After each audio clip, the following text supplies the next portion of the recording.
About 2,453 years, you find yourself in a world that feels both familiar in its human rhythm and completely unfamiliar in its edges. It is America in the year 1700, though no one here calls it that in any unified way. The air feels raw in your lungs as you stand at the edge of a thin dirt track that barely deserves the name road. Around you, towering trees close in like patient observers, their trunks thick with moss and memory. A faint mist hangs between branches, and somewhere in the distance, a woodpecker taps steadily, almost like a clock that refuses to acknowledge human schedules. You can smell damp earth wood smoke from a nearby cabin, and something faintly metallic like iron tools, warmed by a morning fire. For a moment, it feels as though the world has not yet decided what it will become here. So before you get comfortable, take a moment to like the video and subscribe, but only if you genuinely enjoy what I do here at this calm threshold between history and imagination. And while you are here, tell me where you are listening from and what time it is in your part of the world. It is strangely grounding to imagine this same story drifting across different nights and different skies. Now dim the lights, flow straight into the story, no extra headings. You begin to walk forward slowly, boots pressing into soft soil that still remembers rain from the night before. Records confirm that most early frontier settlements in this period were clustered along rivers where water meant survival, transport, and trade all at once. Yet oddly enough, some settlers deliberately chose higher ground, believing it safer from flooding and disease, even though it made daily access to water far harder. Historians still argue whether this choice was driven more by fear strategy or simple misunderstanding of the land. Ahead, you notice a small cluster of wooden structures emerging from the trees. These are not towns in any modern sense. They are fragile agreements between humans and wilderness. Walls are made of stacked logs, gaps filled with mud and clay. Smoke curls upward from a single chimney, uneven and hesitant, as if the house itself is still learning how to breathe. You step closer and hear voices, not loud, but constant. People here rarely experience silence as emptiness. Silence is a background condition of survival. Every sound matters. A kettle lid clinks, a door creaks. Someone calls out to a child whose name disappears into the trees. A curious footnote often overlooked in popular stories of frontier life is that many early settlers reused architectural techniques from Northern Europe, especially Scandinavian log building traditions, even when they did not fully understand their original design logic. This blending of inherited knowledge and urgent improvisation shaped the physical look of the frontier more than formal planning ever did. You run your hand along the rough wood of a cabin wall. It is uneven, still alive, in a way stone never is. You can feel axe marks beneath your fingers, each one a decision made in exhaustion and necessity. Inside you glimpse a simple interior. A hearth dominates the space. Cooking tools hang from beams. Everything has a function, and nothing exists purely for comfort. A woman passes you carrying a bundle of firewood. She nods briefly, neither surprised nor particularly interested in your presence. On the frontier, strangers are not rare, but explanations are. Life does not pause for curiosity. One mainstream historical fact confirms that most frontier families spent the majority of their waking hours maintaining basic survival systems, food preparation, firewood, gathering water collection, and repairs. There was no separation between living and working. Both were the same continuous act. You notice children nearby, not in structured play, but in small acts of imitation. One carries a miniature bundle of sticks, almost as large as their arm. Another helps sort dried herbs. Childhood here is not a protected space. It is an apprenticeship in endurance. A strange detail often mentioned in scattered diaries is that some settlers believed forest sounds carried messages or warnings, and they developed informal listening habits, pausing conversations when birds suddenly went quiet. Whether this was superstition or practical awareness of predators is still debated among scholars. You continue walking through the settlement. The ground shifts from soft earth to packed mud shaped by countless footsteps. There is no central planning here, no grand design. Houses appear where clearing was easiest. Paths form where people have repeatedly chosen not to walk through brush. A man sharpens a tool outside his cabin. The rhythmic scraping of metal on stone becomes a steady backdrop. He glances at you briefly, then returns to his work. Tools are everything here. Without them, land remains untouchable forest. Scholars bicker over whether early frontier communities functioned more as cooperative societies or loosely connected individual households. Some argue that mutual dependence created strong communal bonds. Others suggest isolation was more dominant than cooperation, with help offered only when absolutely necessary for survival. You pause at the edge of the clearing. Beyond it, the forest stretches endlessly. It does not feel empty. It feels patient, as if it has already seen countless human arrivals and knows most of them will not last. The wind shifts slightly, carrying the scent of smoke again, softer now, mixed with something herbal, perhaps dried plants hanging near a doorway. You realize that even smell here is a form of mapping.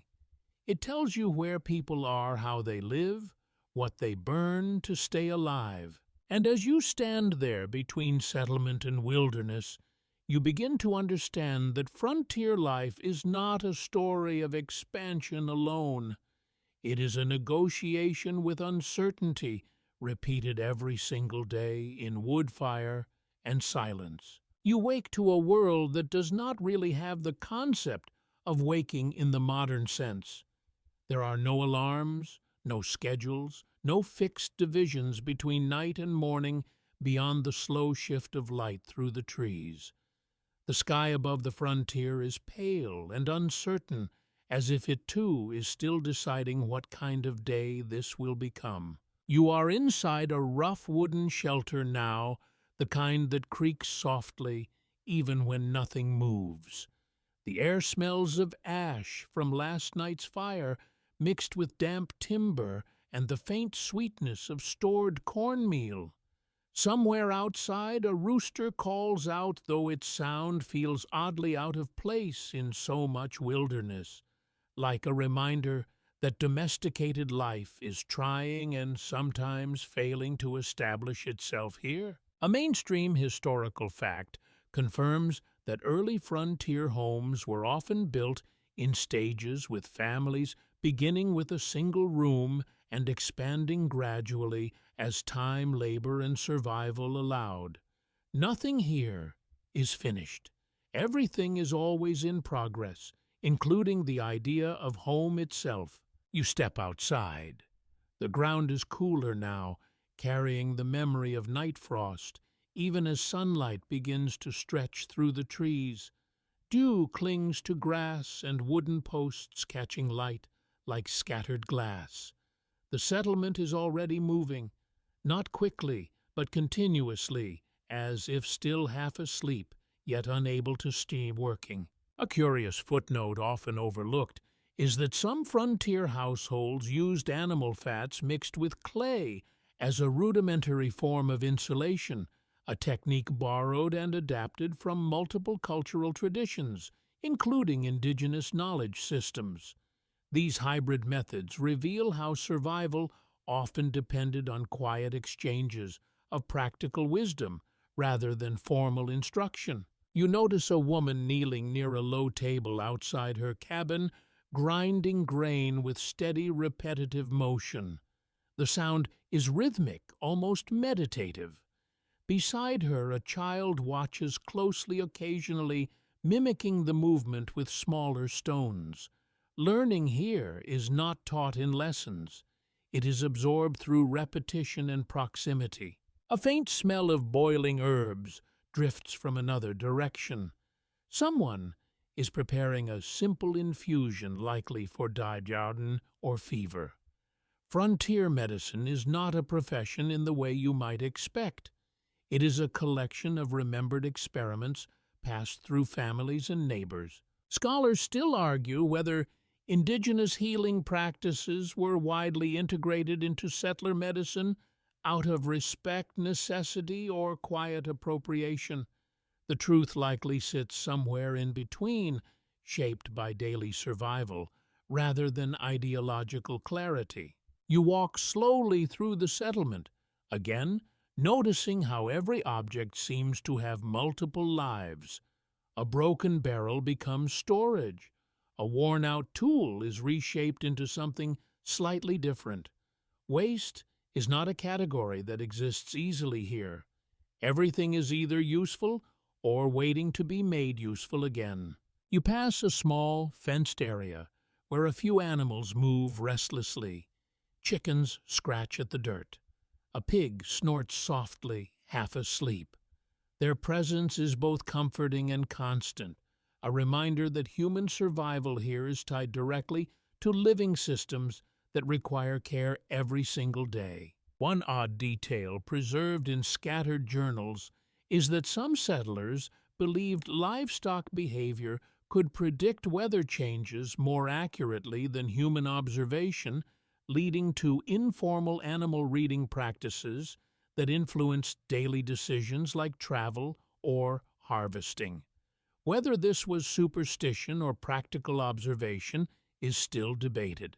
The sun climbs higher, and with it activity increases. You hear axes in the distance, sharp and deliberate, cutting into wood. Each strike echoes through the trees, a reminder that the forest is being slowly reshaped one tree at a time. You move toward the sound and find a group of men working at the edge of a clearing. Their clothing is simple, layered for both warmth and protection. Sweat darkens fabric despite the cool air. Logs are dragged, stacked, and measured by eye rather than precision tools. A mainstream historical fact confirms that land clearing was one of the most labor-intensive aspects of frontier settlement, often requiring months of continuous work before a single acre could be used for farming. Progress here is measured not in speed but in persistence. A curious footnote appears in some accounts describing how certain settlers marked cleared land, not with fences initially, but with distinctive tree stump arrangements almost like informal signatures across the landscape. These markings later evolved into property boundaries. You pause near the workers. No one stops. No one explains. You are simply another presence in a world that rarely pauses for observation. A man nearby pauses to drink from a wooden cup. He wipes his mouth with the back of his hand and looks briefly toward the forest line. His expression is unreadable but alert. On the frontier, awareness is constant even during rest. Scholars bicker over whether frontier communities experienced more psychological stress from environmental uncertainty or from social isolation. Some argue the land itself was the primary source of pressure. Others suggest loneliness, distance from extended family, and lack of institutional support were more defining. You notice how sound behaves differently here. It does not bounce off buildings or crowded streets. It disappears into trees. Even voices feel temporary, as if they are being gently absorbed by the landscape. As you turn back toward the settlement, you see smoke rising again thicker now. Meals are being prepared. The smell of bread or porridge mixes with wood smoke, creating a scent that feels both comforting and slightly fragile, as if it might vanish with a strong wind. You begin to understand that frontier life is not defined by grand events, but by repetition. Wake, build, repair, gather, endure. Each day is a variation of the same structure adjusted only by weather and circumstance. And as you stand there between labor and landscape, you realize something subtle. The frontier is not simply a place being lived in. It is a place being continuously negotiated every hour by every hand that touches it. The morning light has shifted now, stretching further into the settlement, turning dew into scattered sparks across grass and bark. You notice something you might have missed before. The land is not empty in the way maps would later pretend it was. It is structured, lived in, remembered. Paths exist not just between cabins, but through centuries of indigenous movement, trade, and seasonal migration. A mainstream historical fact confirms that by the year 1700, many indigenous nations across the continent had already established complex diplomatic networks with trade routes that connected regions thousands of miles apart. These were not isolated groups, but interlinked societies with deep political awareness. You walk carefully now, sensing that every step carries more meaning than it should. The soil beneath you is firm, but uneven, shaped by generations of use long before European settlers arrived. A faint breeze carries the smell of pine resin and distant smoke, not all of it from the settlement itself. A curious footnote often mentioned in archaeological discussions is that some frontier trails later used by settlers followed pre-existing indigenous paths so precisely that early maps sometimes mislabeled them as natural routes, ignoring their cultural origins entirely. You pause near a small crossing where two paths meet. One leads deeper into the settlement, the other disappears into the forest. There is no signage, no instruction, only familiarity for those who have lived here longer than you. A woman passes carrying a woven basket filled with dried food. She moves with practiced efficiency, her gaze fixed ahead. You notice how little wasted motion exists here, Mary. Every movement is intentional, shaped by repetition and necessity rather than convenience. Scholars still argue whether early frontier settlements developed true cultural independence or remained deeply dependent on indigenous knowledge systems for survival techniques like crop rotation, hunting patterns, and herbal medicine. The answer is not simple, and likely not singular. You follow the sound of distant voices toward a more open space where trade is taking place. Not a market in the formal sense, but an informal exchange area near the edge of the clearing. Here goods change hands without written record, guided by trust, reputation, and immediate need. A mainstream historical fact confirms that barter systems were the dominant form of exchange in many frontier regions during this period, with goods like animal pelts, grain salt, and tools serving as universal measures of value. You watch as a bundle of fur is exchanged for metal tools. No currency is involved, only agreement. The transaction is quick, almost understated, as if too much attention would disrupt its fragile balance. A strange detail preserved in some accounts is that certain trading practices included symbolic gestures, such as placing objects in specific orientations or exchanging items in silence to indicate respect or neutrality. Historians still debate whether these rituals were widespread or localized. Nearby, you notice a man inspecting a piece of iron hardware, turning it slowly in his hands. The object is small, but here it represents significant effort, possibly weeks of labor or travel.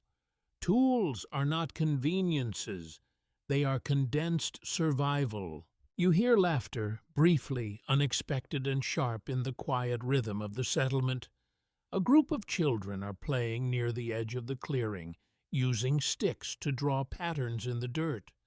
Their game is simple, but it mimics adult behavior gathering, building, negotiating imaginary boundaries. One child looks up at you briefly, then returns to their play without hesitation. Outsiders are not extraordinary here. They are temporary. You continue walking and notice how the settlement subtly shifts depending on activity. In one direction, smoke thickens around cooking fires. In another, silence dominates where people are resting or thinking. Space is not divided by architecture alone, but by behavior. A mainstream historical fact confirms that frontier communities often organize their daily cycles around natural light rather than fixed hours, meaning productivity and rest were flexible, shaped by necessity rather than schedule. You step closer to the edge of the forest again. The temperature drops slightly here even in full daylight. The trees are denser, their trunks darker, their spacing less predictable. It feels less like entering wilderness and more like crossing into another logic of existence. A curious footnote suggests that some settlers reported experiencing heightened auditory awareness near forest edges, where sounds seemed amplified or distorted.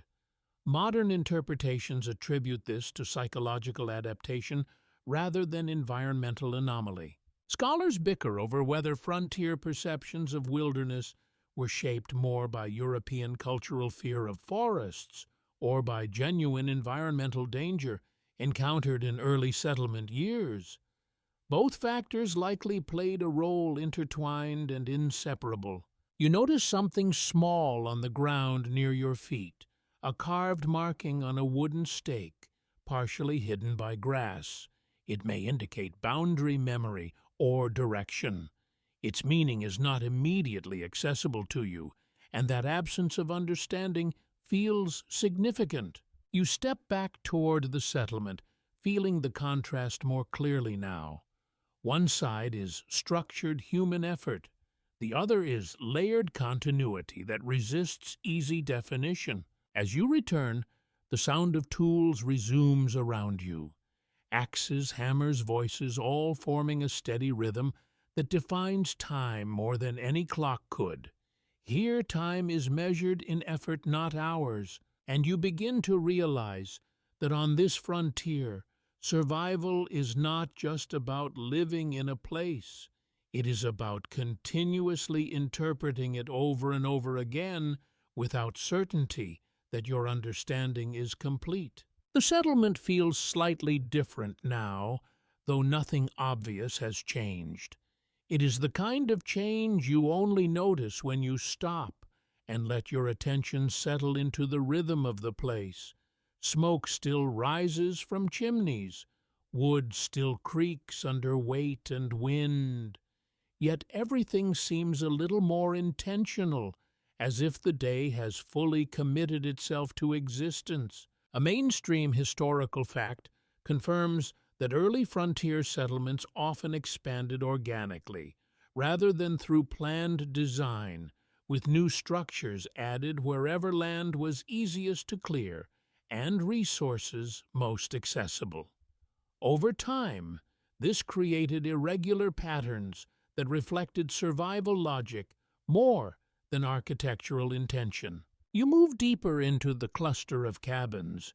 The ground is more compact here, beaten by repeated foot traffic. Dust rises lightly with each step, catching sunlight in brief floating patterns before settling again. A curious footnote often mentioned in regional studies is that some frontier communities developed informal naming systems for areas within settlements not officially recorded but understood locally, such as near the Big Oak or beyond the Second Bend, creating a shared geography built on memory rather than maps. You pass a structure that looks slightly newer than the others. The logs are less weathered, the joints tighter. Someone is still in the process of making it feel permanent. A faint smell of fresh-cut wood still lingers, sharp and clean against the heavier scents of smoke and earth. Inside you hear the steady sound of work. A woman is weaving her hands, moving with a rhythm that suggests both skill and repetition. The loom creaks softly, blending into the ambient sound of settlement life. Scholars still argue whether textile production on the frontier was primarily a domestic necessity, or whether it also functioned as a form of informal economic exchange, with fabric occasionally traded between households or used to settle obligations. You notice how silence here is never complete. Even when people are not speaking, there is always sound, grinding, stitching, chopping, or distant animal movement. The frontier does not allow stillness to become absolute. A man walks past, carrying a bundle of split logs balanced carefully on his shoulder. He nods briefly, without stopping. His pace is steady, practiced. There is no urgency, only continuity. A strange detail preserved in scattered diaries describes how some settlers developed personal sound awareness, learning to distinguish between types of axe strikes or footsteps using sound alone to identify neighbors or detect unfamiliar presence. You continue toward a more open section of the settlement, where the ground is uneven and slightly sloped. Here, water drainage becomes visible in small channels cut naturally by repeated rain and redirected by human adjustment.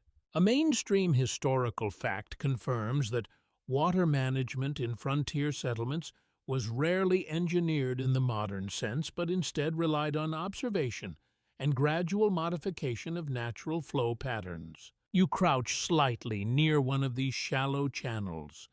The water is not fast, but it is persistent. It finds its way around obstacles without force, only patience. Nearby, a child drops a small wooden toy into the stream and watches it drift. The object moves slowly, caught between intention and unpredictability. The child follows it for a few steps before losing interest and returning to another task. A curious footnote often overlooked is that many frontier children's toys were handcrafted by parents or older siblings, often repurposed from broken tools or scrap wood, reflecting both scarcity and creativity in equal measure. You stand again and look across the settlement. From this angle, it becomes clear how closely life is tied to land. There are no decorative spaces, no areas without function. Every clearing, every structure, every path exists because it must. Scholars bicker over whether frontier life encouraged long-term environmental awareness or short-term extraction mindset. Some argue settlers developed deep observational skills about land and weather. Others suggest survival pressures often overrode ecological restraint. You notice smoke drifting differently now, shifting direction slightly with changing wind. The settlement adjusts quietly to it. Doors remain open or closed depending on airflow. Fires are tended more frequently. Even invisible changes are responded to with practiced attention. A group of adults gathers briefly near a shared work area. Their conversation is low, punctuated by pauses. You cannot hear the words clearly, but the tone suggests coordination rather than debate. A mainstream historical fact confirms that frontier communities often relied on informal collective decision-making for tasks such as harvesting, building, and defense. especially in the absence of formal administrative structures. You move past them and feel the texture of wood beneath your fingers again as you lightly brush a fence post. It is rough, uneven, shaped by tools that were never meant for precision but for necessity. A strange detail appears in some oral histories, describing how settlers sometimes attributed personalities to tools referring to axes or knives as if they carried memory or temperament, especially after long periods of shared use. The sun has shifted higher now, but the light remains soft through the trees. Shadows stretch irregularly across the ground, never forming clean lines. Time here does not feel dividedly flowing. As you walk back toward the edge of the settlement, you realize something subtle. Nothing here is isolated. Every action is connected to another, every object tied to a chain of effort that stretches beyond sight. And in that realization, the frontier stops feeling like a place you are observing and starts feeling like a system you are briefly allowed to understand before it continues without you. The air shifts again as you move deeper into the lived rhythm of the settlement, and it is strange how quickly your sense of distance begins to change here. Nothing is far in the way modern life understands distance. Everything is measured in effort, not meters, in how many steps, how many minutes of labor, how many repetitions of a task. A mainstream historical fact confirms that frontier cabins were often expanded seasonally, with families adding rooms, lofts, or storage spaces depending on harvest success and survival needs rather than architectural plans. Homes were living structures, constantly adjusted to life's pressures. You approach one of these cabins and notice how the logs are not perfectly aligned. They lean slightly, not in collapse, but in adaptation. The structure looks less like something built and more like something grown. Inside you can hear movement, not chaos, but steady occupation. A kettle softly rattles over a small fire. Someone is stirring something thick, likely cornmeal porridge or a grain-based stew. The scent drifts out warm and grounding, mixing with the ever-present smell of wood smoke. A curious footnote often mentioned in material culture studies is that frontier households frequently reused cooking vessels until they were nearly unrecognizable from their original form, patched and reinforced multiple times, creating objects that were more process than product. You step closer to the doorway, but do not enter. Instead, you observe how the threshold itself functions. It is not just an entrance, but a boundary between shared effort and private necessity. People here move across it constantly without ceremony. Scholars still argue whether frontier domestic spaces reinforced traditional gender roles more strongly than in coastal towns, or whether the fluid demands of survival actually blurred such divisions in practice. Evidence exists for both interpretations. A woman steps out briefly, wiping her hands on a cloth. She looks toward the sky, assessing light rather than time. Then she returns inside. Her movements suggest a life structured by tasks, not hours. You notice something curious nearby, a collection of dried herbs hanging from a beam outside the cabin. They sway gently in the wind, releasing faint scent trails. These are not decorative. They are stored knowledge preserved in plant form. A strange detail preserved in some frontier accounts describes how households often rotated herbal bundles seasonally, replacing them not only when depleted, but when symbolic balance was believed to shift, blending practical medicine with inherited belief systems. You continue walking and find yourself near a shared work area again, though quieter now. The earlier activity has dispersed, leaving behind traces, wood shavings, footprints, and faint impressions of use. A mainstream historical fact confirms that communal labor systems were essential to frontier survival, particularly during peak agricultural periods when entire communities coordinated harvesting, building, or repair work. You notice tools left resting against a stump, axes, worn handles polished by use. They are not abandoned, just paused. Everything here has a temporary state between uses. A child sits nearby, slowly carving a small piece of wood. The movements are careful but imperfect. Each cut changes the shape slightly without clear design.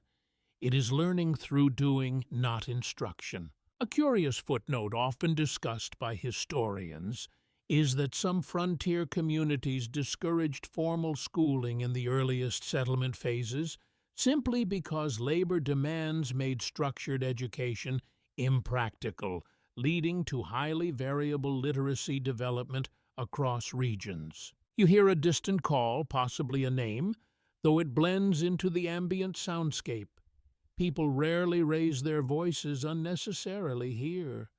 Sound carries too far, and privacy is thin. Scholars bicker over whether frontier social structures were more egalitarian due to shared hardship or more hierarchical due to reliance on physical strength and resource control. The evidence remains mixed and regionally dependent. You step toward the edge of the clearing again. The forest line is always present, never fully receding. It feels less like a boundary and more like a constant reminder that settlement is temporary in scale, even if it lasts generations. A breeze moves through the trees, carrying layered scents, now smoke-sap earth, and something faintly sweet from drying food stores. Smell here is information. It tells you what is happening without needing sight or speech. You watch as someone walks toward the forest with a bundle of tools. No explanation is given. No farewell is necessary. Journeys are ordinary, even when dangerous. A mainstream historical fact confirms that travel between settlements or trading posts could take days or weeks depending on terrain, weather and river conditions making isolation a routine part of frontier existence. You remain still for a moment, letting the settlement continue around you. It does not pause for observation. It does not perform. It simply persists.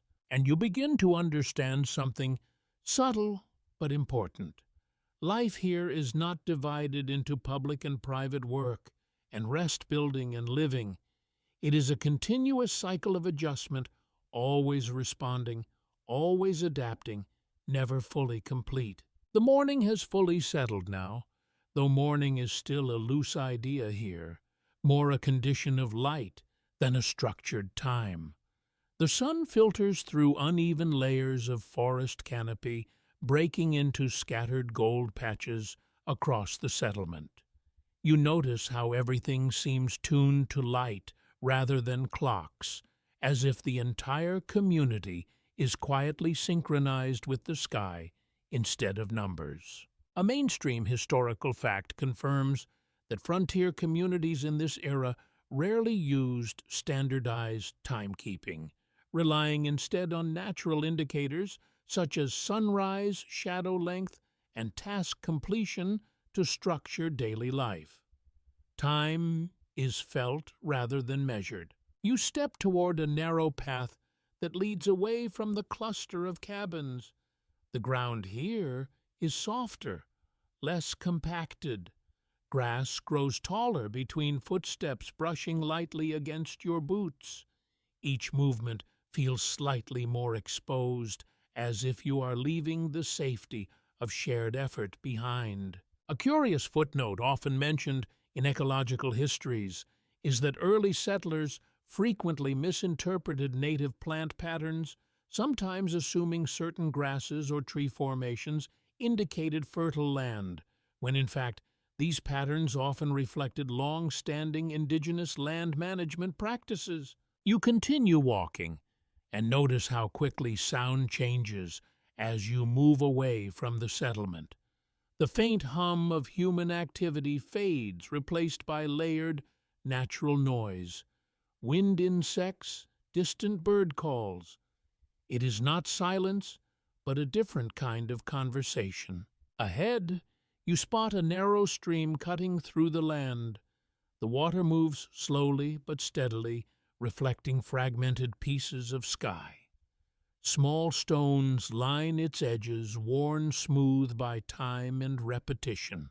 A strange detail preserved in some settler journals describes how water sources were often given informal names based on emotional reactions, such as Cold Run, Bright Creek, or even Restless Water, reflecting how personal survival experience shaped geography. Scholars still argue whether frontier naming conventions were primarily descriptive, poetic, or practical. Some suggest names were mnemonic tools for navigation, while others believe they reflected deeper emotional relationships with landscape. You crouch near the stream and notice tiny disturbances in the water's surface, insects skimming currents, shifting around submerged roots. Even here, nothing is still. Everything moves in layered rhythms. A mainstream historical fact confirms that proximity to reliable freshwater sources was one of the most decisive factors in determining settlement locations, influencing not only survival but long-term economic development. You rise again and follow the stream for a short distance. The sound becomes slightly louder, more continuous. It creates a kind of natural rhythm, steady and indifferent, yet oddly calming.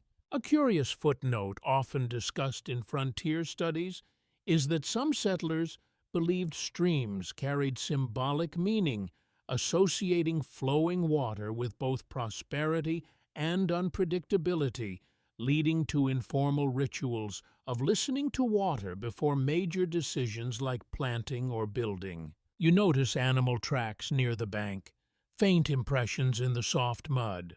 They are overlapping, suggesting frequent movement, perhaps deer or smaller wildlife coming to drink during quiet hours. Scholars bicker over whether frontier settlers developed a more accurate ecological awareness than modern populations due to constant direct dependence on environment, or whether survival urgency limited deeper understanding beyond immediate needs. You continue along the stream until it bends gently into thicker vegetation.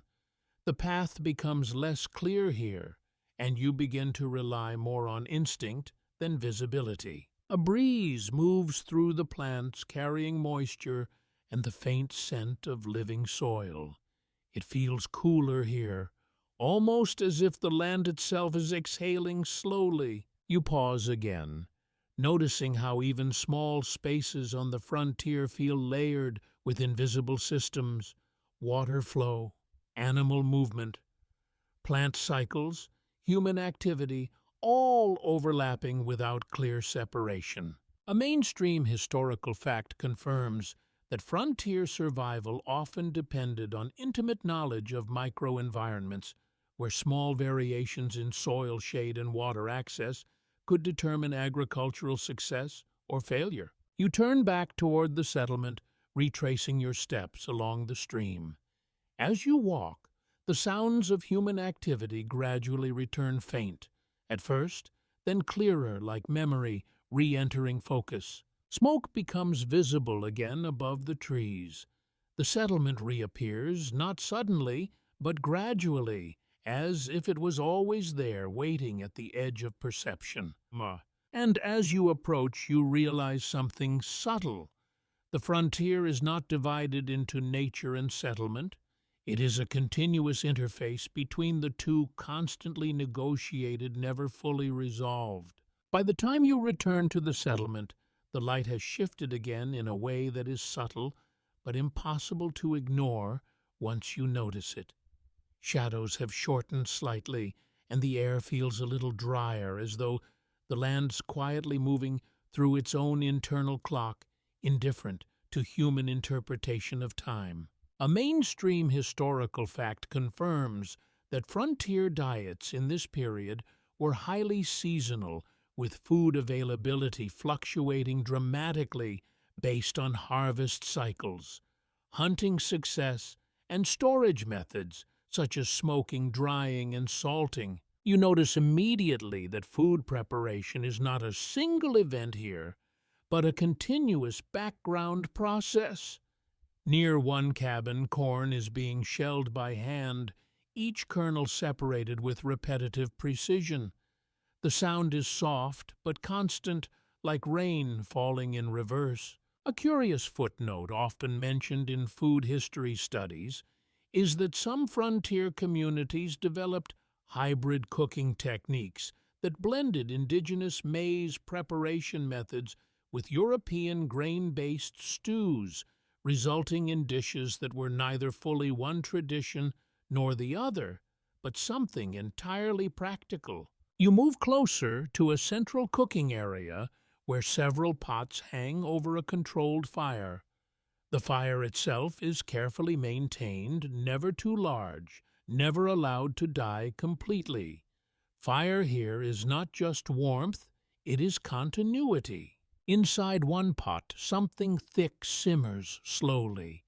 The smell is earthy, slightly sweet and grounding. It fills the air in a way that makes the settlement feel momentarily unified, as if all activity is converging into this shared necessity. Scholars still argue whether frontier nutrition was sufficient for long-term health, or whether chronic deficiencies were common but underreported due to lack of medical documentation. Some evidence suggests both conditions existed depending on region and wealth. You watch as someone stirs the pot with a wooden implement worn smooth at the edges. The motion is unhurried but attentive. Nothing here is rushed unless absolutely required. A strange detail, preserved in scattered accounts, describes how some families marked successful harvest years by altering food recipes, slightly adding rare ingredients, or changing preparation methods as a form of seasonal memory. Nearby, dried goods are stored in woven containers suspended from beams. These are carefully placed out of reach of animals, but also out of reach of moisture and decay. Preservation is as important as production. A mainstream historical fact confirms that food preservation techniques, such as smoking meat and drying fruits, were essential for survival during winter months when fresh food sources were limited or unavailable for extended periods. You notice children again this time, assisting with small tasks near the food area. One is grinding dried grains. Another is sorting herbs. Their movements are careful imitative, shaped by observation rather than instruction. A curious footnote often discussed in cultural histories is that children on the frontier often developed highly practical knowledge of food preparation before formal literacy, sometimes being able to prepare basic meals independently by early adolescence. You shift your attention to a nearby storage area where barrels and sacks are arranged in uneven rows. Each container represents time-saved effort preserved and uncertainty delayed. Scholars bicker over whether frontier food systems encouraged resilience or masked chronic instability.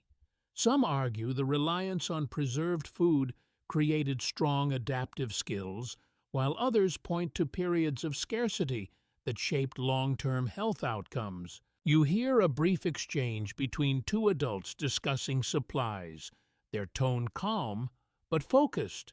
There is no panic, only calculation. Every item matters, even small ones. The fire crackles slightly louder as wood shifts. Sparks rise briefly into the air before fading. The rhythm of cooking, storing, and preparing food forms a kind of invisible infrastructure beneath all other activity. You begin to notice how central food is here, not just as nourishment, but as a measure of time, effort, and cooperation.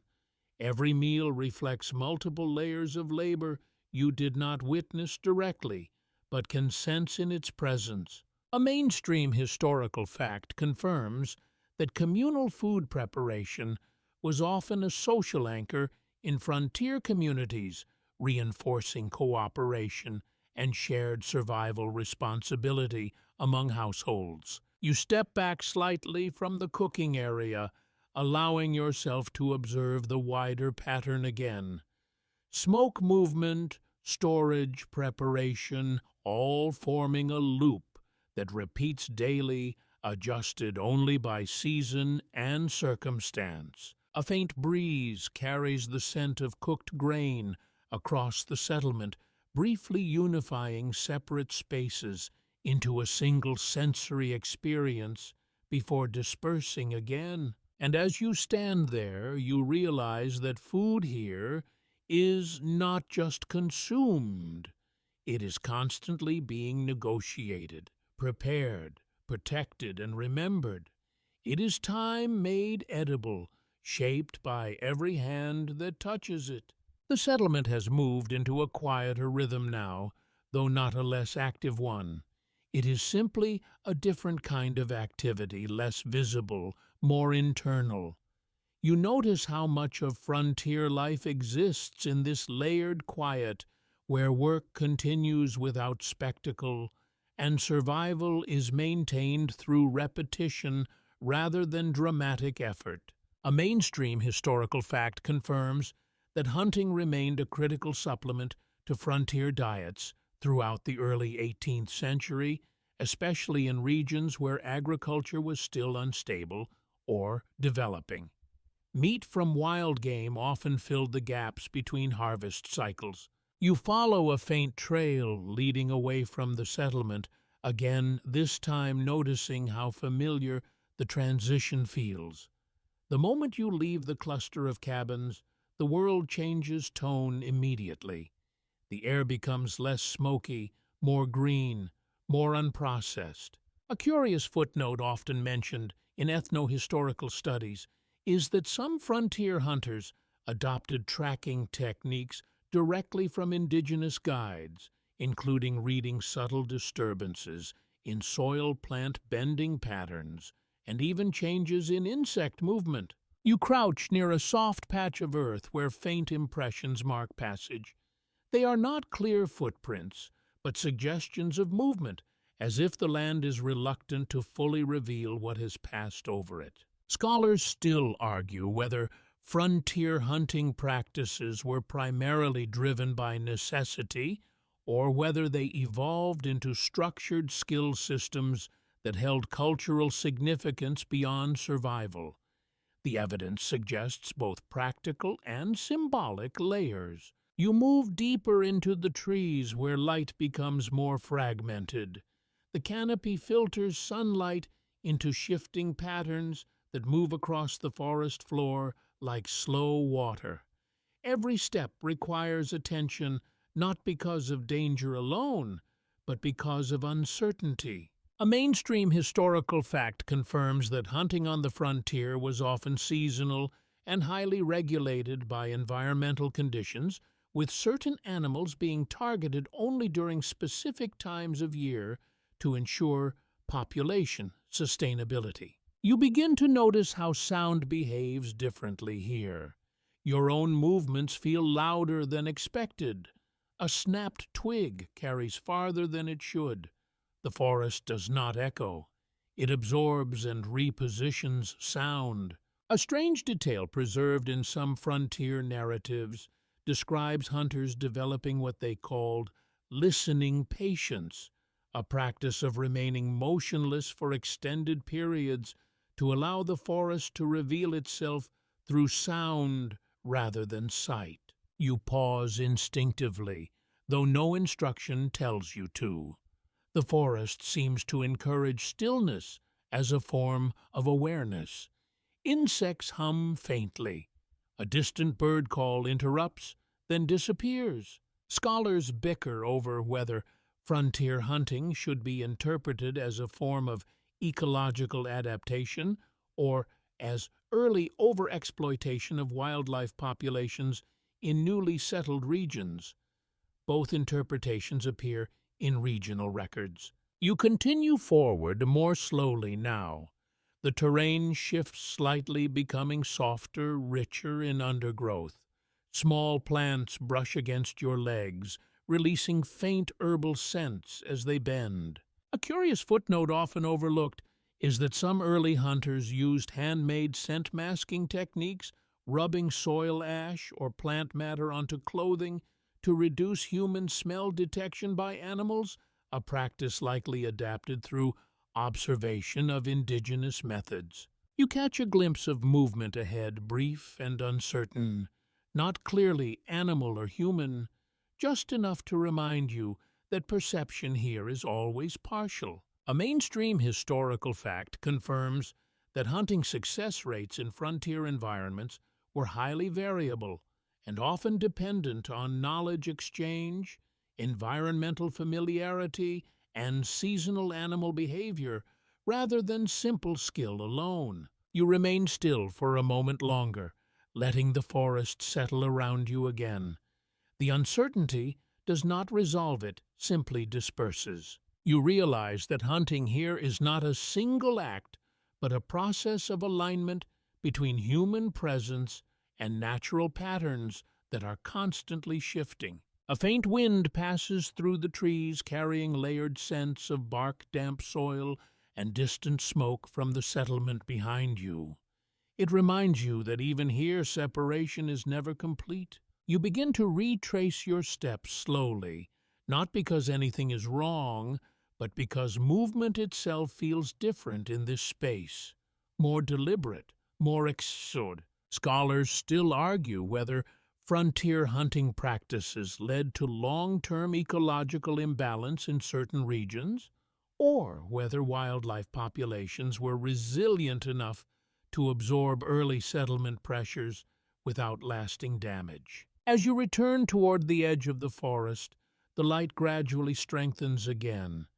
The settlement is not yet visible, but you can feel its presence returning through sound and smell. And you understand that on the frontier, hunting is not just about taking life from the land, it is about learning how closely your own survival is tied to patterns you do not fully control. You step out of the forest's filtered silence and back toward the edge of cultivated ground, where the land begins to look slightly more intentional again, not fully controlled, not truly tamed, but nudged into shapes that serve human needs.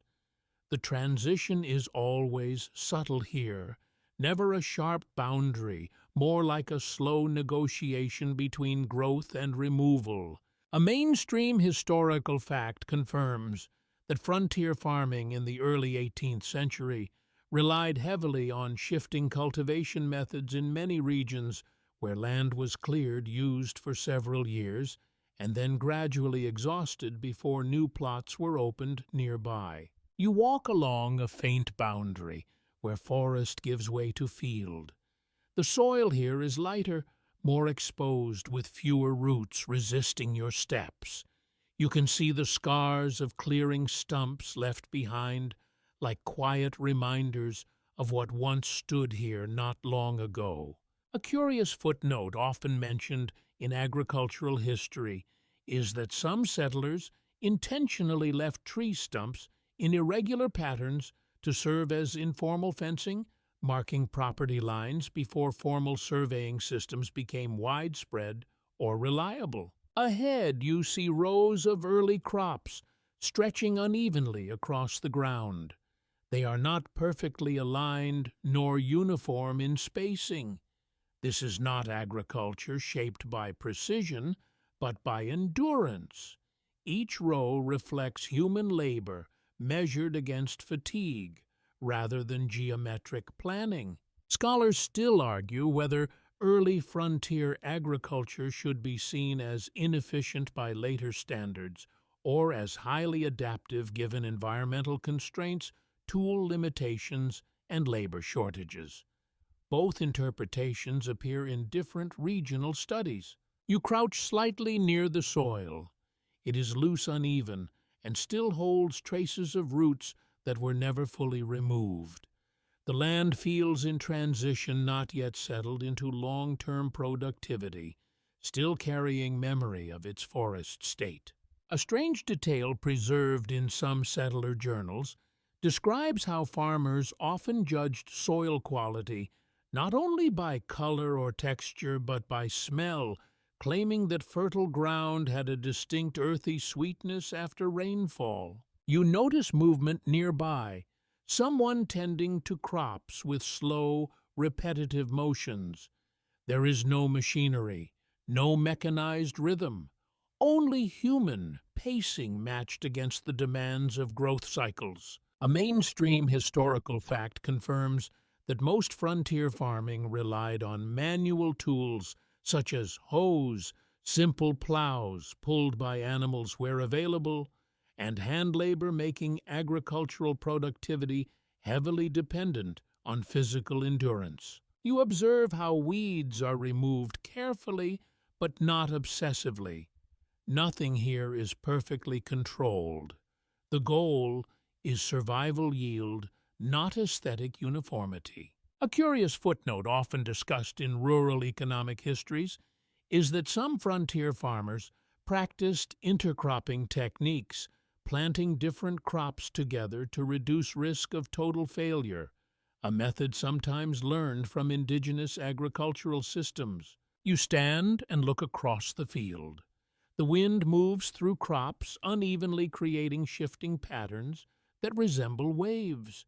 It is strangely calming, even though you know behind it lies constant uncertainty about harvest outcomes. Scholars bicker over whether frontier farming communities were more vulnerable to climate variability than earlier agricultural societies, or whether their mobility allowed them to adapt more effectively over time. You notice a storage structure nearby, simple and raised slightly off the ground to reduce moisture exposure.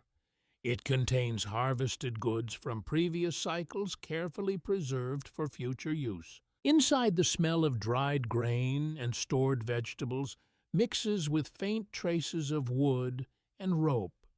These materials represent deferred time effort, saved for seasons when the land cannot provide. A mainstream historical fact confirms that food storage was one of the most critical survival strategies on the frontier, especially during harsh winters or unexpected crop failures. You step back outside and notice how the field connects visually with the settlement beyond it. Neither exists independently. Each depends entirely on the other's continued function. A strange detail preserved in agricultural folklore describes how some farmers believed talking to crops encouraged better yields, a practice that likely combined psychological comfort with observational attentiveness. You begin walking along the edge of the field again. Every step feels like a reminder that land here is never static. It is always in use, recovery, or preparation. The sound of distant tools reaches you again, faint but steady, reinforcing the sense that labor never truly stops. It only changes form depending on season and necessity. And as you move between forest field and settlement, you begin to understand that farming here is not just about growing food. It is about maintaining a fragile balance between exhaustion and renewal, repeated endlessly across the land. The wind shifts slightly as you move away from the cultivated fields, and with it comes a subtle change in temperature. It is not colder exactly, just less moderated. The frontier does not smooth out its conditions for comfort. It simply presents them as they are, unfiltered and immediate. A mainstream historical fact confirms that weather patterns played a decisive role in frontier survival, with seasonal extremes often determining crop success, travel safety, and even settlement stability in ways that modern infrastructure would later buffer. You notice how people here constantly observe the sky without making a spectacle of it. A glance upward is enough. Cloud thickness, wind direction, the angle of light, all of it is processed quickly, almost instinctively.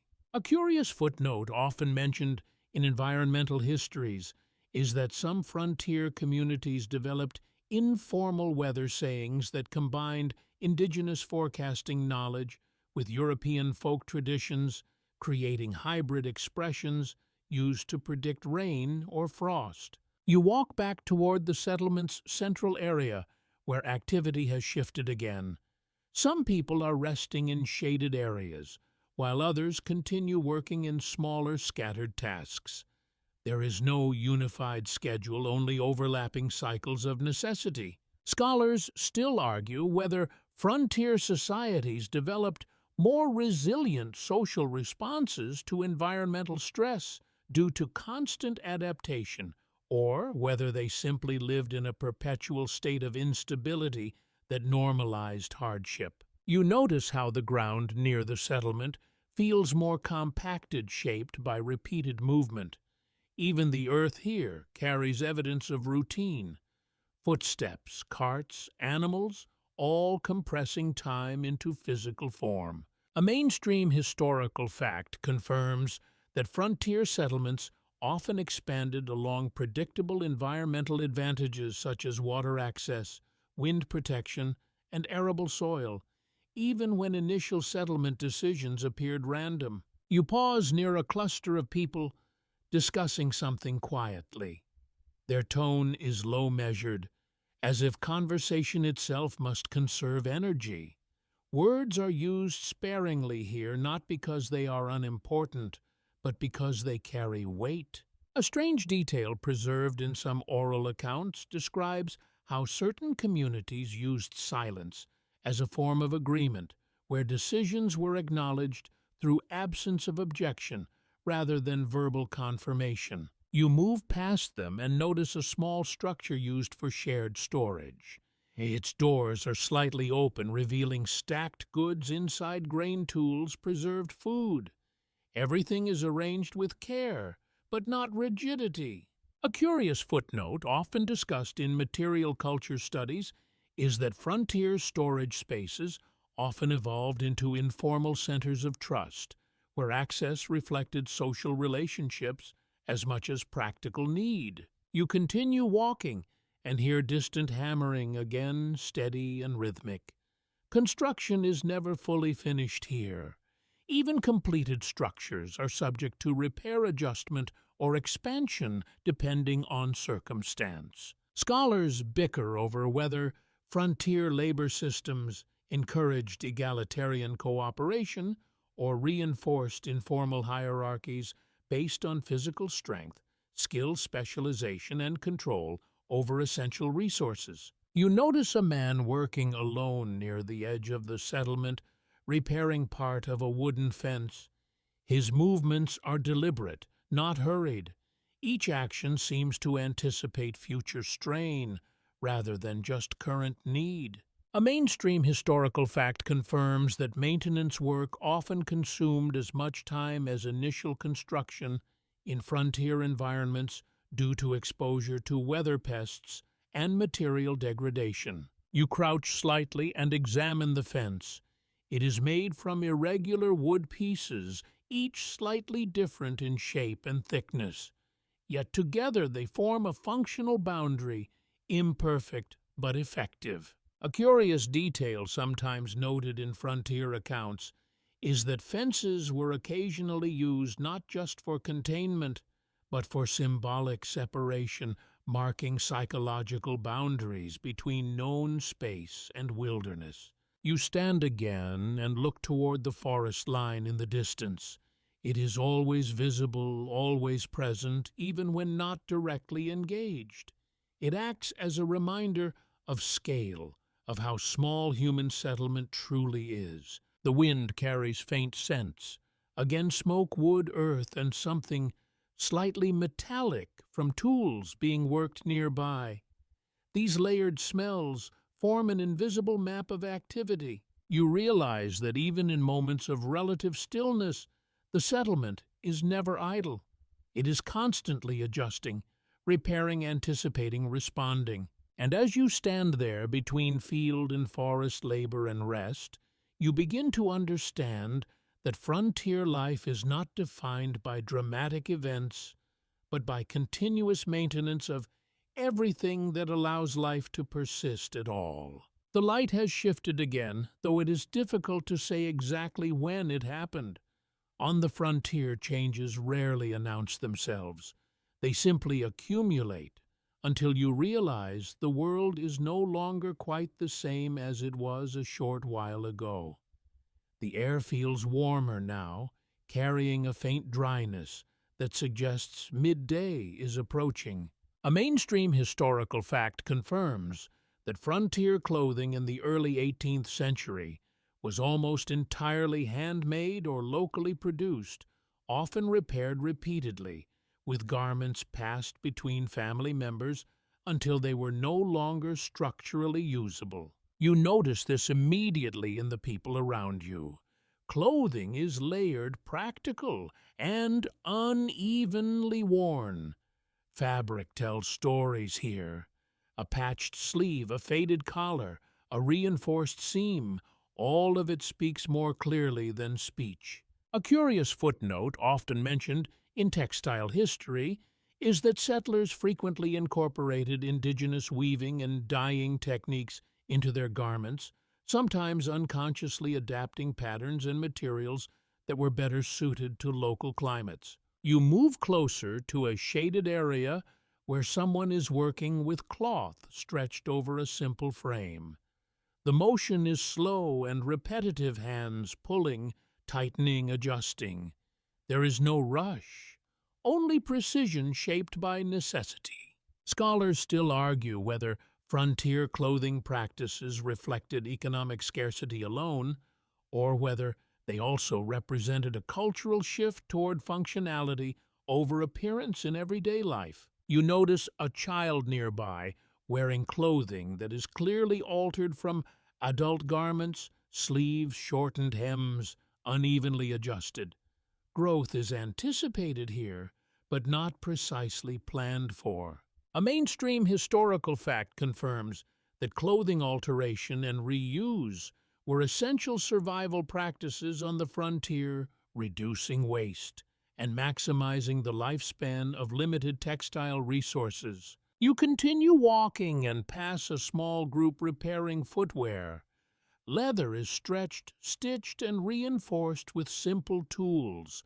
Each item is carefully maintained, as replacement is not guaranteed or immediate. A strange detail, preserved in some accounts, describes how certain frontier households marked particularly durable garments with small, symbolic stitches, not decorative but functional, indicating who repaired them and when.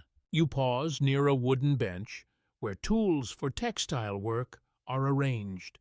Needles, thread, small knives, all carefully placed. Nothing here is ornamental.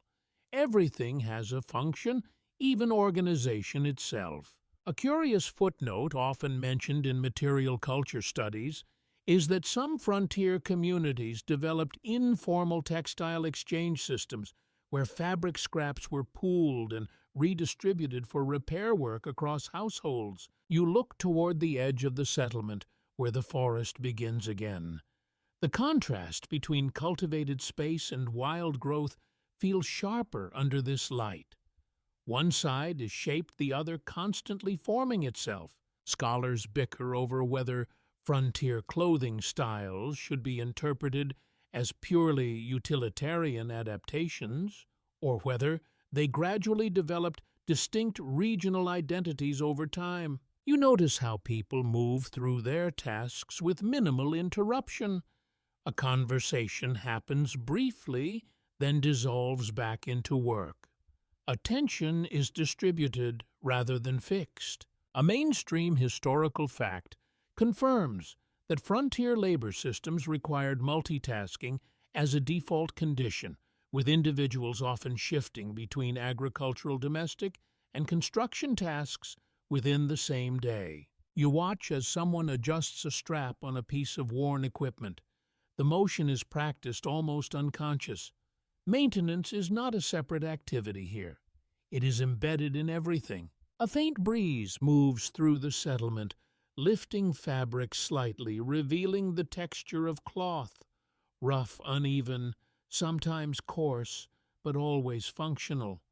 Even softness is secondary to durability. You begin to understand how clothing here is less about identity and more about survival identity.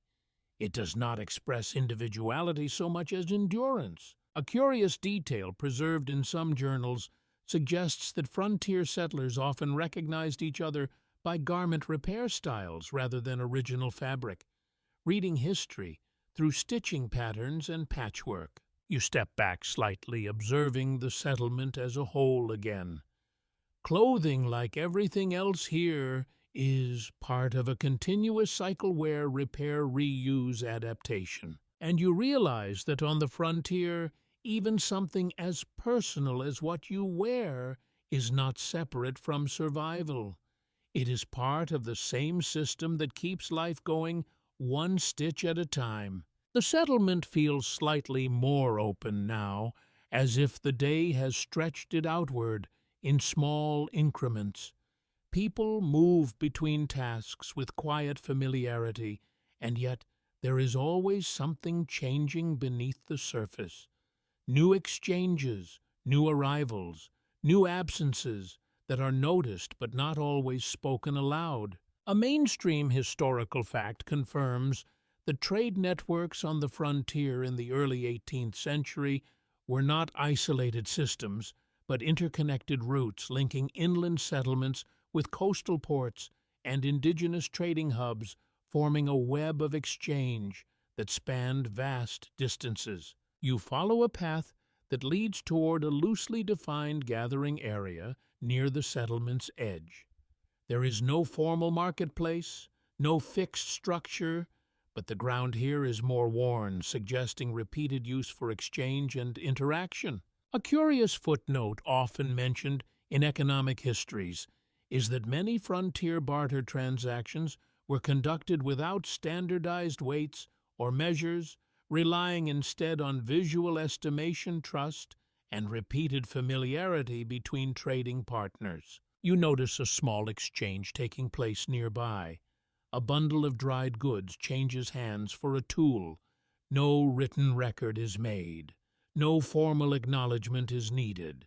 The exchange is completed with a simple nod. Scholars still argue whether frontier economies should be viewed as primitive barter systems or as highly adaptive informal markets operating outside formal monetary frameworks. You move closer, observing how goods are arranged on the ground or on simple wooden surfaces.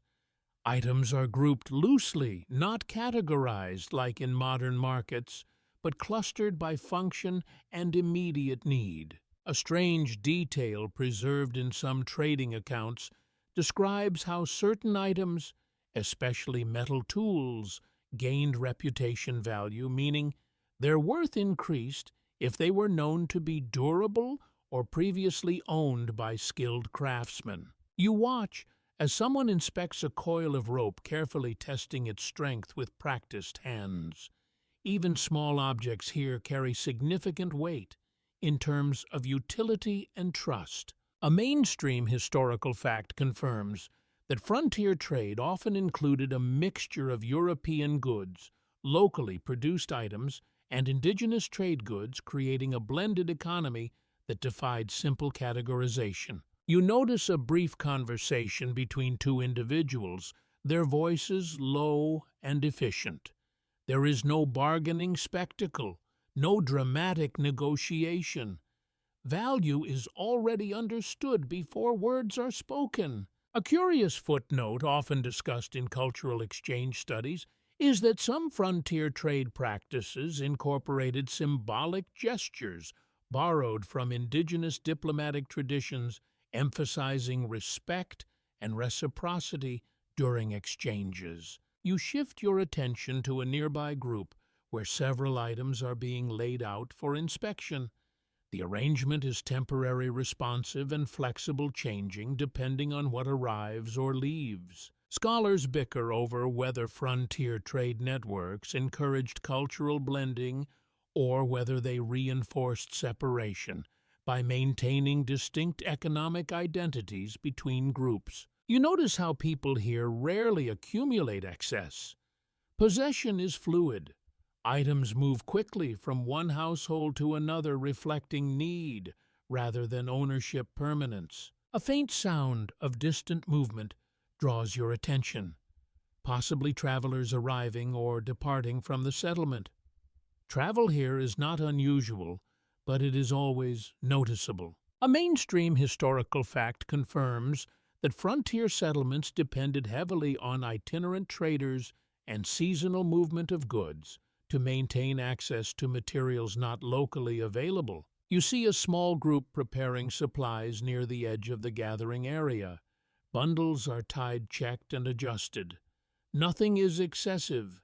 Everything is calculated for weight and necessity. A strange detail preserved in some frontier accounts describes how certain traders were recognized not by appearance, but by the specific combinations of goods they typically carried, forming a kind of moving identity. You step slightly away from the exchange area and observe how quickly it returns to quiet once activity shifts elsewhere.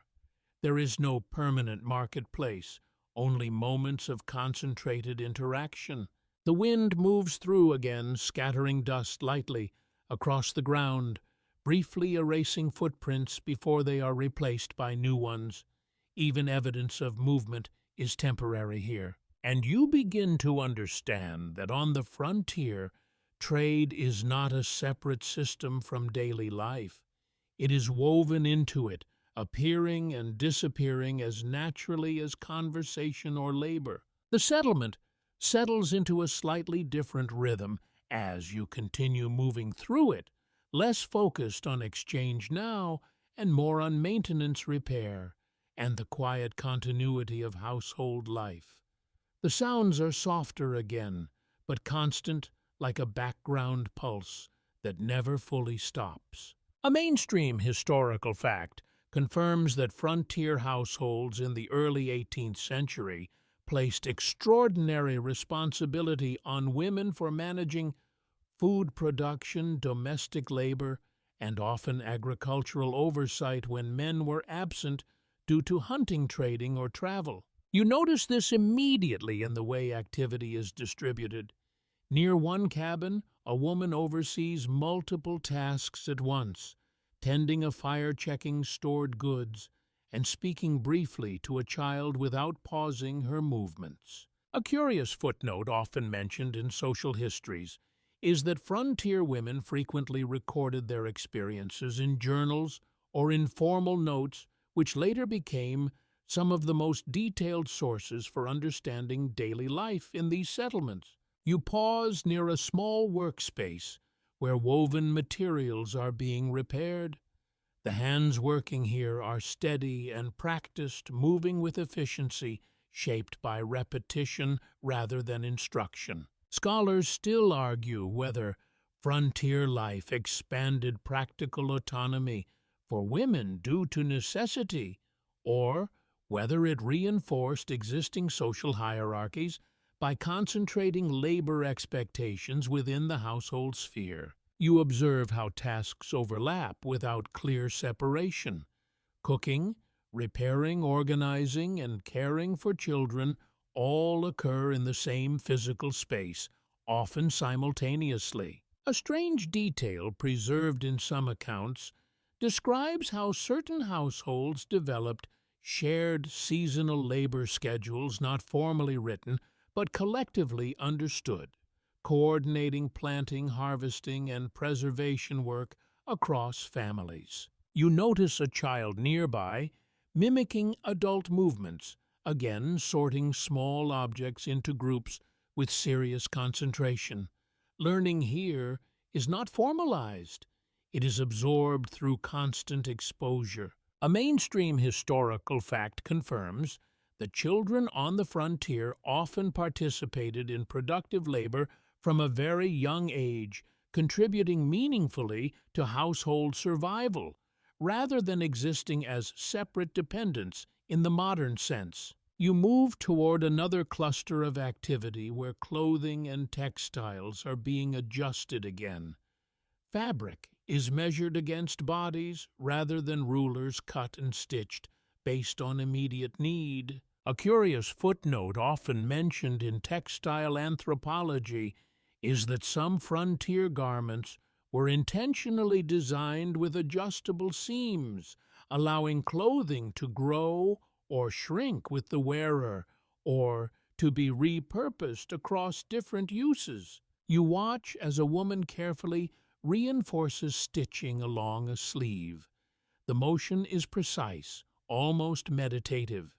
Every stitch extends the life of an object that would otherwise be difficult to replace. Scholars bicker over whether frontier domestic labor systems should be viewed as oppressive due to workload intensity or adaptive due to shared survival necessity across gender roles. You notice how communication here is often indirect.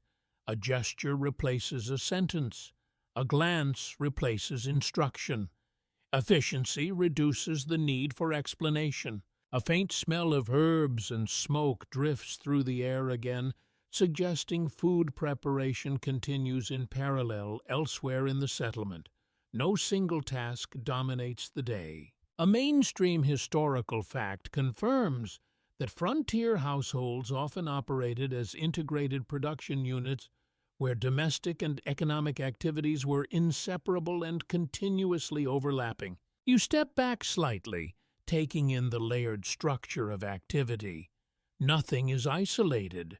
Everything is embedded within everything else. A strange detail preserved in some oral traditions describes how certain families used specific patterns of household arrangement, placing tools and materials in consistent spatial locations to reduce cognitive load during high-demand periods. You begin to notice that even silence here is functional.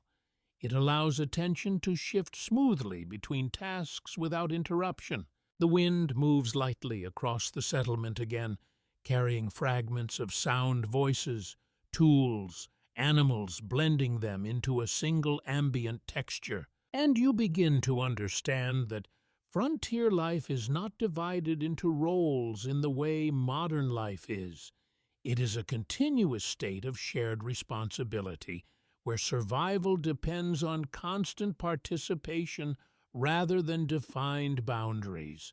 The afternoon light settles differently now, softer at the edges, as if the day has begun to slow its forward momentum. You notice that even movement within the settlement has changed tone. It is no longer driven by urgency, but by continuity, a steady maintenance of everything already in motion. A mainstream historical fact confirms that frontier children in the early 18th century often grew up in environments where formal schooling was inconsistent or absent, leading to education that was largely practical, experiential, and embedded in daily survival tasks. You watch a group of children near the edge of a cabin, not separated from adult activity, but woven into it. One carries water in a small container that is clearly oversized for them, another sorts dried food, and another sits quietly observing tool repair. A curious footnote often mentioned in educational histories is that literacy rates on the frontier varied significantly depending on region settlement, stability, and access to traveling educators or religious instruction, creating uneven patterns of knowledge transmission. You move slowly past them, noticing how childhood here is not a protected state, but a transitional one. There is no clear boundary between learning and contributing. Both happen simultaneously. Scholars still argue whether early frontier upbringing fostered greater independence and resilience in children, or whether it placed disproportionate labor expectations on them from an early age. You hear a faint sound of laughter, brief and uncontained, cutting through the otherwise steady rhythm of work.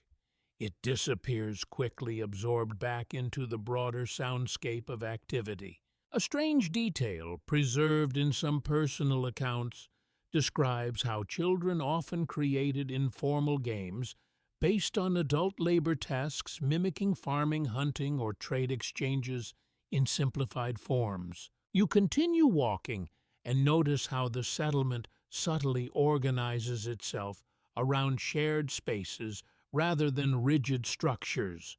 There is no clear center but multiple focal points of activity that shift throughout the day. A mainstream historical fact confirms that frontier communities often lacked formal public institutions in their earliest stages, relying instead on multi-purpose communal spaces for work gathering and occasional worship.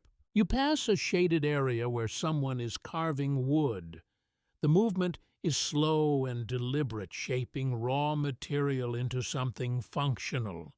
There is no decoration beyond necessity. A curious footnote often discussed in material culture studies is that many frontier tools were multifunctional by design, reducing the need for specialized equipment and increasing adaptability in unpredictable environments. You notice how objects here rarely have single purposes.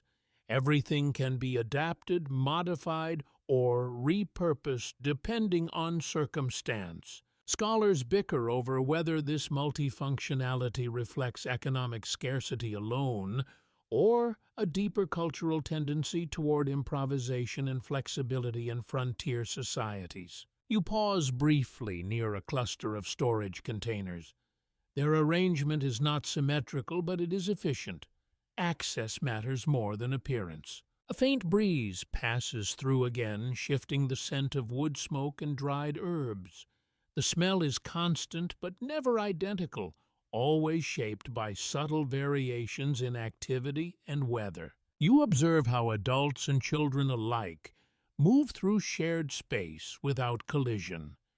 There is an unspoken awareness that guides motion, preventing chaos without formal instruction. A mainstream historical fact confirms that frontier settlements often relied on informal spatial coordination, where community members learned to anticipate movement patterns through repetition rather than signage or rules. You notice a woman adjusting a small bundle of tools before carrying them away.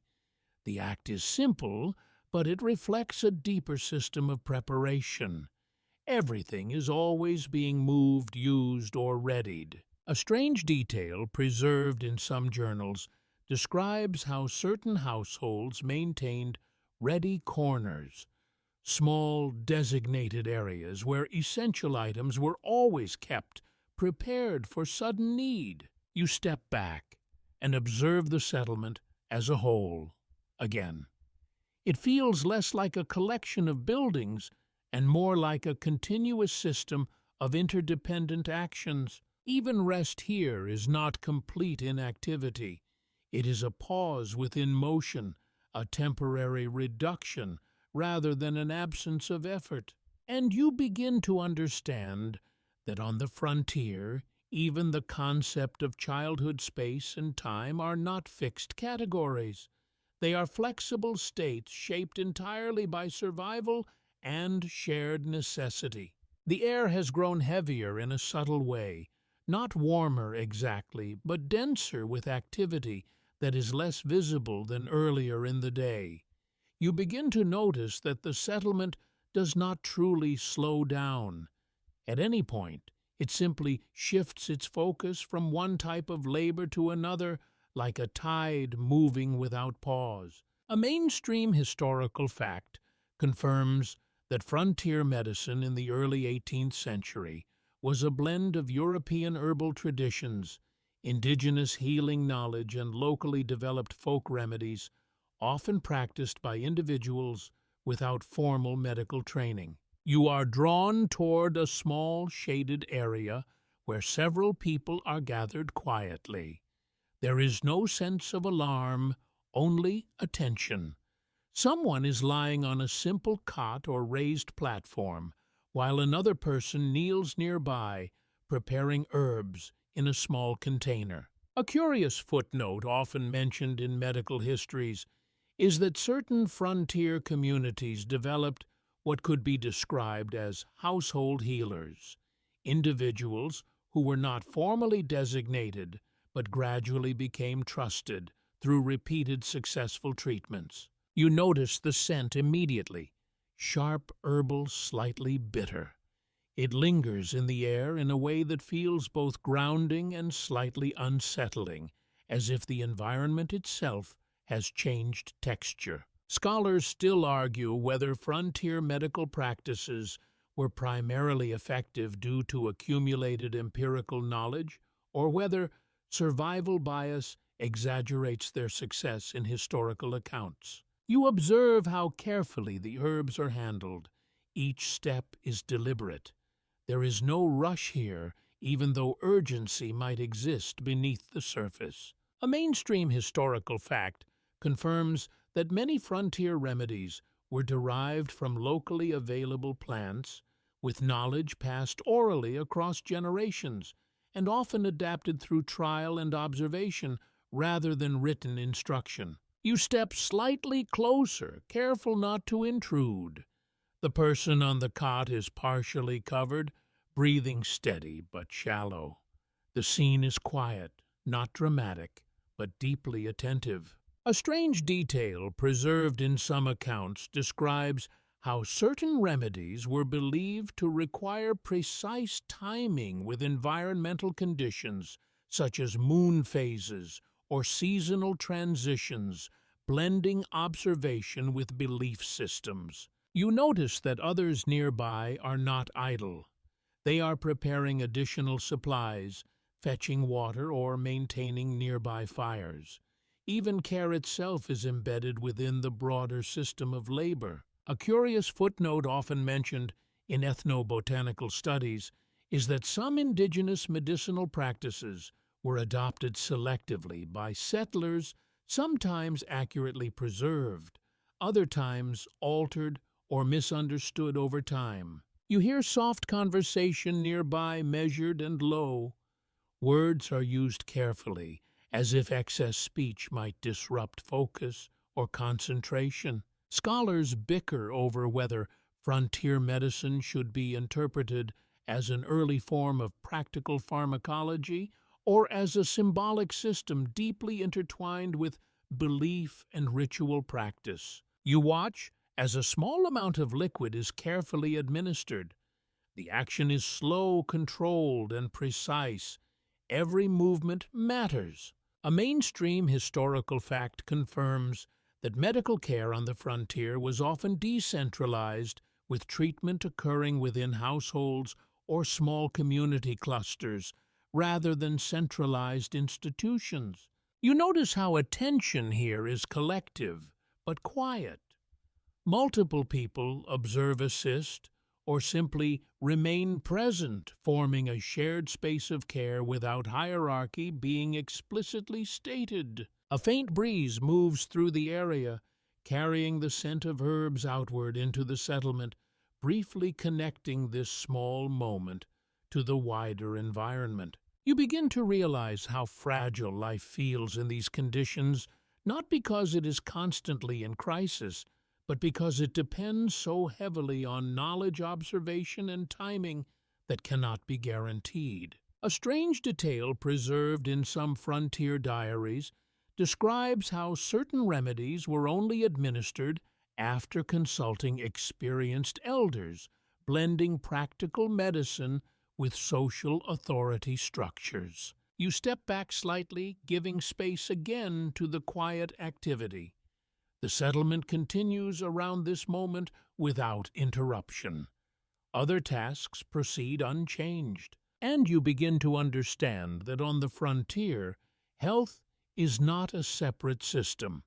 It is woven directly into daily life, dependent on the same rhythms of land labor and shared attention that shape everything else. The light is beginning to tilt again ever so slightly toward the softer tones that signal the slow turn of the day. You notice it not in any single moment, but in how shadows stretch differently across wood and earth, as if the world itself is adjusting its posture. A mainstream historical fact confirms that religion played a central role in frontier communities, often providing not only spiritual guidance, but also a framework for social order, moral expectations, and collective identity in settlements that lacked strong institutional governance. You move toward a simple gathering space where people occasionally assemble. It is not a formal church in any architectural sense, but a shared area that can shift function depending on need. Today, it carries a quiet stillness if it remembers voices that are not currently present. A curious footnote often mentioned in religious history is that early frontier worship practices sometimes blended formal European doctrines with local customs and environmental symbolism, resulting in expressions of faith that varied widely between settlements. You notice how the space is maintained with care even when unused.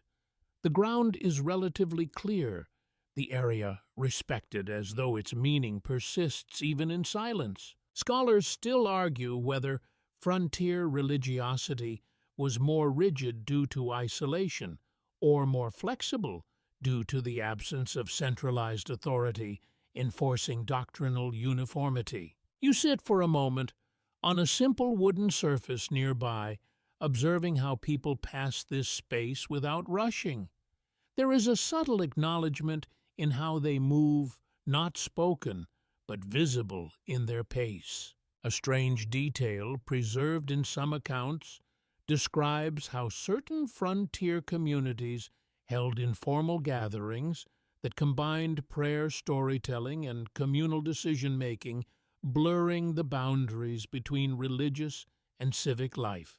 You notice faint markings on a wooden post nearby, not clearly decorative but possibly symbolic.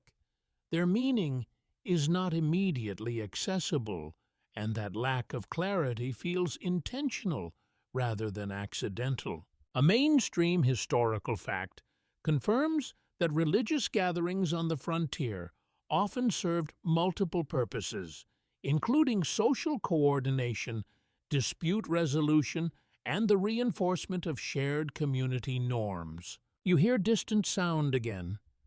Tools, movement, voices, but they feel slightly muted here, as if this space absorbs noise differently. A curious footnote often discussed in cultural anthropology is that silence within religious spaces on the frontier was sometimes considered a form of participation, where presence itself held meaning equal to spoken words. You continue walking slowly past the area, noticing how the settlement subtly reorganizes itself around different focal points depending on time and activity, with no single permanent center of authority. Scholars bicker over whether frontier communities developed stronger collective moral codes due to shared hardship, or whether moral diversity was more pronounced due to cultural mixing and geographic isolation. You observe how people's expressions shift as they pass this space, some briefly reflective, others neutral, most simply continuing their tasks without visible change. A faint scent of wood smoke drifts through again, linking this quiet space back to the wider settlement. Even separation is partial here. Nothing is fully isolated. You notice a small group seated together nearby, speaking in low tones.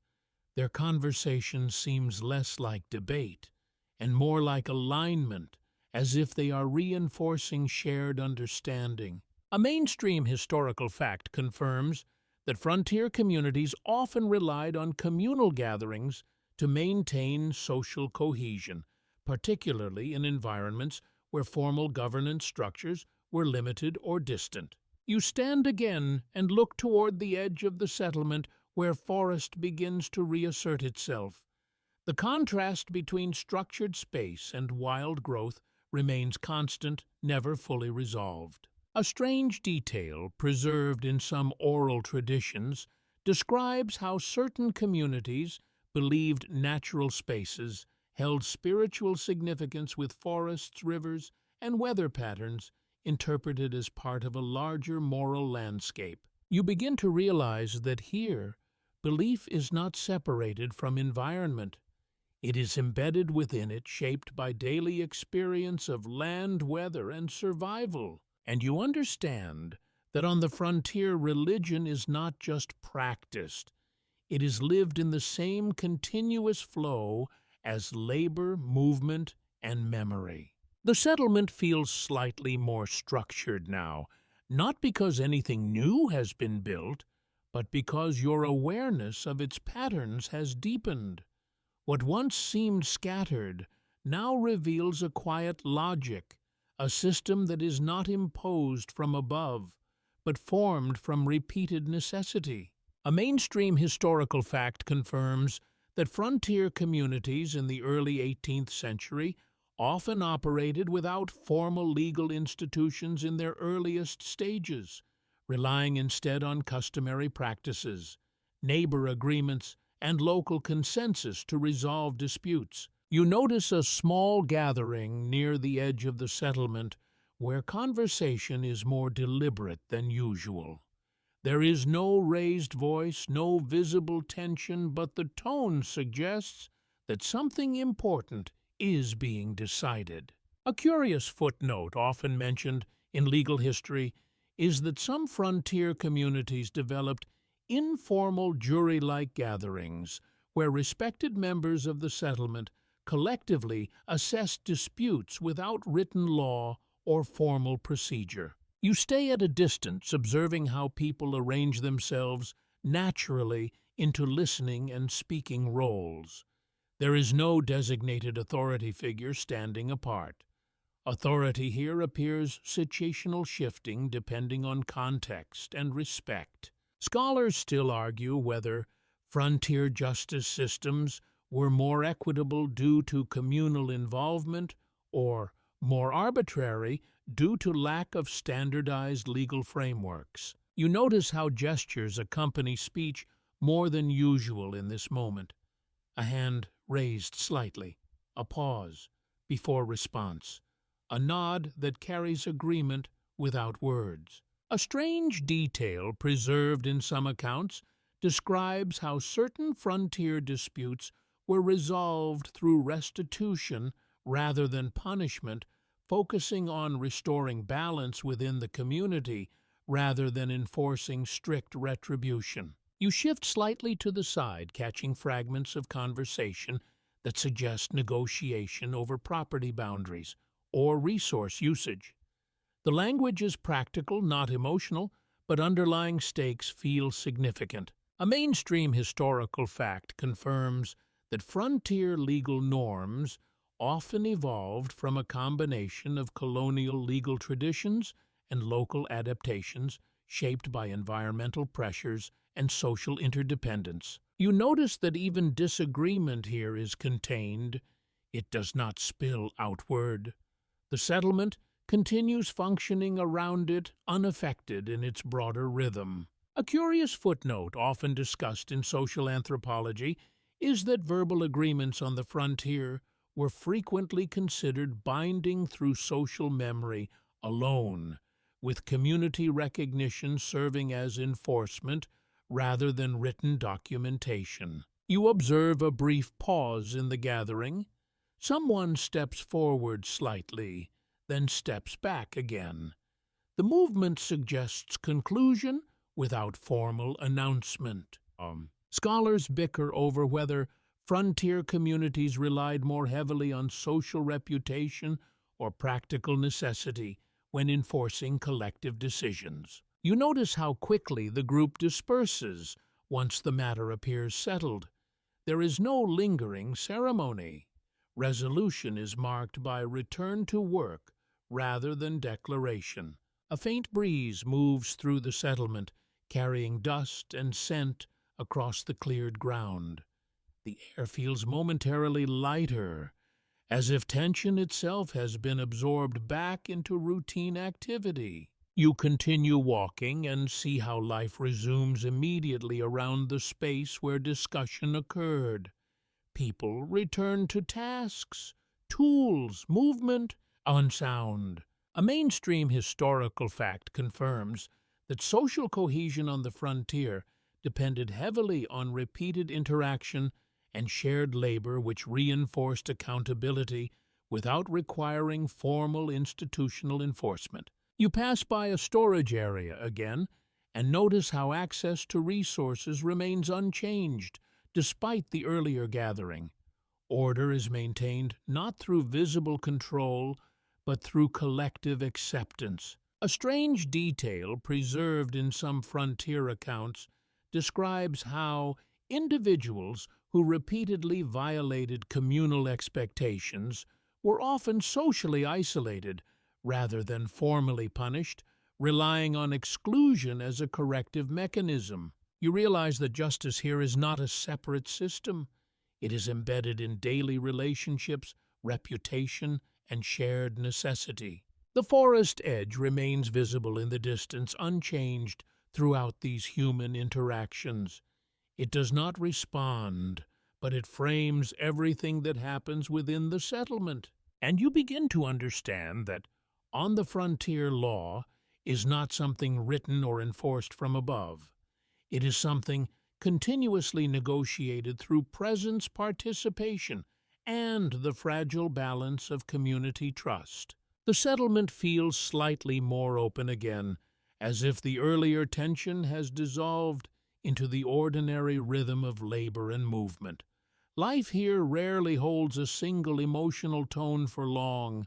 It shifts, adapts, and rebalances itself continuously, like a system that never stops recalibrating. A mainstream historical fact confirms that frontier communities in the early 18th century were often sites of cultural contact between European settlers and indigenous nations, resulting in complex exchanges of goods, knowledge, and at times misunderstanding or conflict. You move toward the outer paths again, where the settlement begins to blur into surrounding landscape. Here, interaction is less structured, more incidental. People pass each other with brief acknowledgments that carry meaning beyond words. A curious footnote often mentioned in ethno-historical studies is that many early misunderstandings between groups were not solely linguistic, but also conceptual, arising from fundamentally different ways of interpreting land ownership, resource use, and seasonal movement. You notice a brief exchange taking place near a narrow crossing. The conversation is slow, deliberate, with pauses that suggest translation or careful consideration of meaning before response. Scholars still argue whether frontier encounters were primarily cooperative, exploitative, or situationally variable, depending on region leadership and immediate resource pressures. You observe how objects are exchanged here with added caution compared to earlier trade areas. There is awareness in every movement, as if both sides are attentive to potential misinterpretation. A strange detail preserved in some accounts describes how gestures sometimes replaced spoken language entirely during initial interactions between unfamiliar groups, relying on universally observable actions such as offering, placing, or withdrawing items. You step slightly closer but remain outside the exchange. The air feels different here, less settled, more attentive. Even silence carries weight. A mainstream historical fact confirms that Frontier diplomacy and informal interactions between groups often influenced larger colonial dynamics, shaping settlement patterns, alliances, and territorial negotiation over time. You notice how the forest again feels closer in this space, not as background, but as participant. It surrounds interactions without intervening, but its presence is always acknowledged. A curious footnote often discussed in cultural geography is that rivers and natural landmarks frequently served as shared reference points between groups even when interpretations of ownership differed significantly. You continue walking along the boundary path where cultivated space gradually dissolves into unmanaged growth. The transition is gradual but unmistakable. Scholars bicker over whether frontier misunderstandings were primarily the result of intentional colonial expansion strategies or structural differences in worldview that made alignment inherently difficult. You hear faint movement deeper in the trees, not clearly identifiable. It is not threatening, but it reinforces the sense that this space is never fully empty. A faint breeze passes through, carrying mixed scents of smoke, vegetation, and distant activity. The layers of smells suggest overlapping worlds rather than separate ones. You notice how even visual boundaries are unreliable here. What appears open may conceal density. What appears empty may hold activity just beyond perception. A mainstream historical fact confirms that environmental knowledge exchange, including hunting techniques, crop cultivation methods, and navigation practices, occurred throughout frontier regions despite broader tensions. You pause briefly, observing how the settlement behind you remains visible but softened by distance and foliage. It is always present even when not directly engaged. A strange detail preserved in some oral histories describes how certain early encounters were remembered differently depending on perspective, with the same event interpreted as trade gift or obligation, depending on cultural framing. You begin to understand how fragile interpretation is here, how meaning shifts depending on context, expectation, and prior experience. And you realize that on the frontier, interaction is never simple contact. It is a layered process of translation, adjustment, and continuous negotiation between different ways of seeing the same land. The light has begun its slow descent from the higher point of the day, though it is still far from evening. You can feel it in the way shadows lengthen just slightly more than before, stretching across the ground like quiet reminders that time here is always moving, even when nothing seems to change.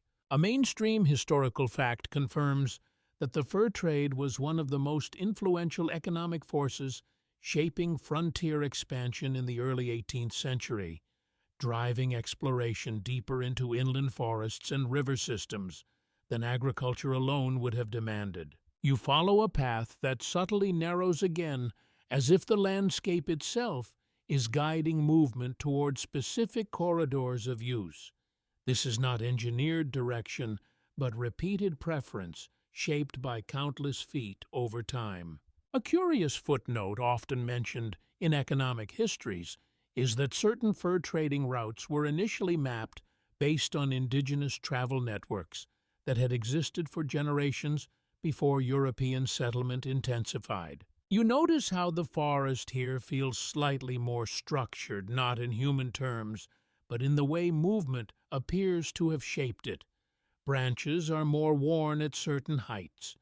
The ground shows repeated compression in narrow lines. Scholars still argue whether the fur trade should be understood primarily as a commercial system or as a geopolitical mechanism that reshaped territorial relationships across entire regions. You pause near a small clearing where traces of animal processing are visible not in explicit detail, but in the presence of tools, scraps, and subtle signs of recent activity. A strange detail preserved in some accounts describes how pelts were often valued differently, depending on season, with winter furs considered significantly more valuable due to their thickness and quality. You continue walking, noticing how silence returns more fully in this space compared to the settlement. It is not absence of sound, but absence of human layering over natural noise. A mainstream historical fact confirms that fur-bearing animals such as beaver, fox, and otter were central to early colonial economies, with demand in European markets directly influencing inland expansion patterns. You catch a faint scent of damp earth and animal musk carried by the breeze. It is subtle, but persistent, suggesting recent activity nearby, even if nothing is visible now. A curious footnote often discussed in ecological histories is that intensive trapping in certain regions led to noticeable shifts in local ecosystems, affecting not only target species but also vegetation and predator-prey balances. You notice how the forest feels slightly more attentive here, as if every movement carries greater consequence. Nothing is casual in this space. Even stillness feels deliberate. Scholars bicker over whether the fur trade should be viewed as a driving force of early globalization or as a localized system amplified by external demand. You step carefully over a fallen branch and realize how little sound you are making compared to earlier sections of your walk. Movement here naturally becomes more cautious. A faint rustle draws your attention briefly, but it resolves into wind moving through leaves rather than anything visible or immediate. A mainstream historical fact confirms that frontier traders often traveled seasonally, coordinating movements with river conditions, animal migration patterns, and established trading cycles. You begin to sense how interconnected everything is. Movement of people, movement of animals, movement of goods, all layered across the same landscape without clear separation. A strange detail preserved in some frontier narratives describes how certain traders developed reputations not only for reliability but also for their ability to navigate environmental uncertainty with minimal delay. You turn slightly, retracing your path toward the direction of the settlement, though it is not fully visible yet. Its presence is felt more than seen, and you understand that on the frontier trade is not just exchange of goods. It is movement through space-timing, through seasons, and adaptation to a world that constantly resists permanence. The path begins to widen again as you move away from the deeper forest and back toward more familiar traces of human activity. It is subtle at first, a slight increase in foot traffic, a faint return of smoke in the distance, a soft layering of human presence over the land once more. A mainstream historical fact confirms that rivers served as the primary transportation networks on the frontier in the early 18th century, functioning as natural highways for trade migration and communication across vast and otherwise difficult terrain. You begin to notice how the sound of water becomes more prominent even before you see it. It is not loud, but it is consistent, a steady presence that grows stronger as you move forward, guiding direction without instruction. A curious footnote often mentioned in geographical histories is that many early settlements were established at river confluences where two waterways meet due to increased access to trade routes and fertile land. You step onto slightly softer ground again, where the soil shows signs of periodic flooding and drying. The land here feels more dynamic, shaped not only by human activity, but by constant hydrological change. Scholars still argue whether river-based settlement patterns were chosen primarily for economic efficiency or whether they were also influenced by earlier indigenous settlement distributions along the same waterways. You reach the edge of a slow-moving river. The surface reflects fragmented pieces of sky broken by gentle ripples that distort everything into shifting patterns of light and motion. A strange detail preserved in some frontier accounts describes how settlers often used river currents as informal navigation guides, estimating travel time based on flow speed rather than precise measurement. You stand near the water's edge observing how it moves without hesitation.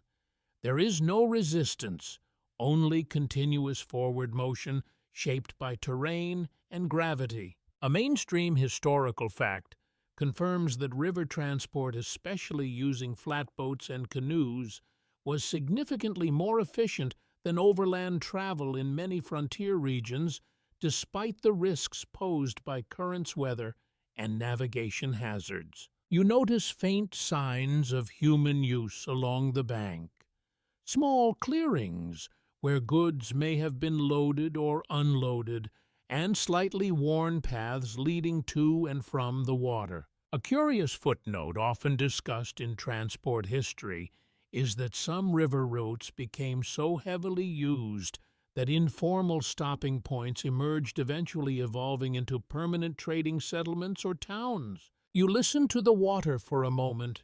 It is not silent, but it is nonverbal in a way that feels different from human sound. It carries no intention, only movement.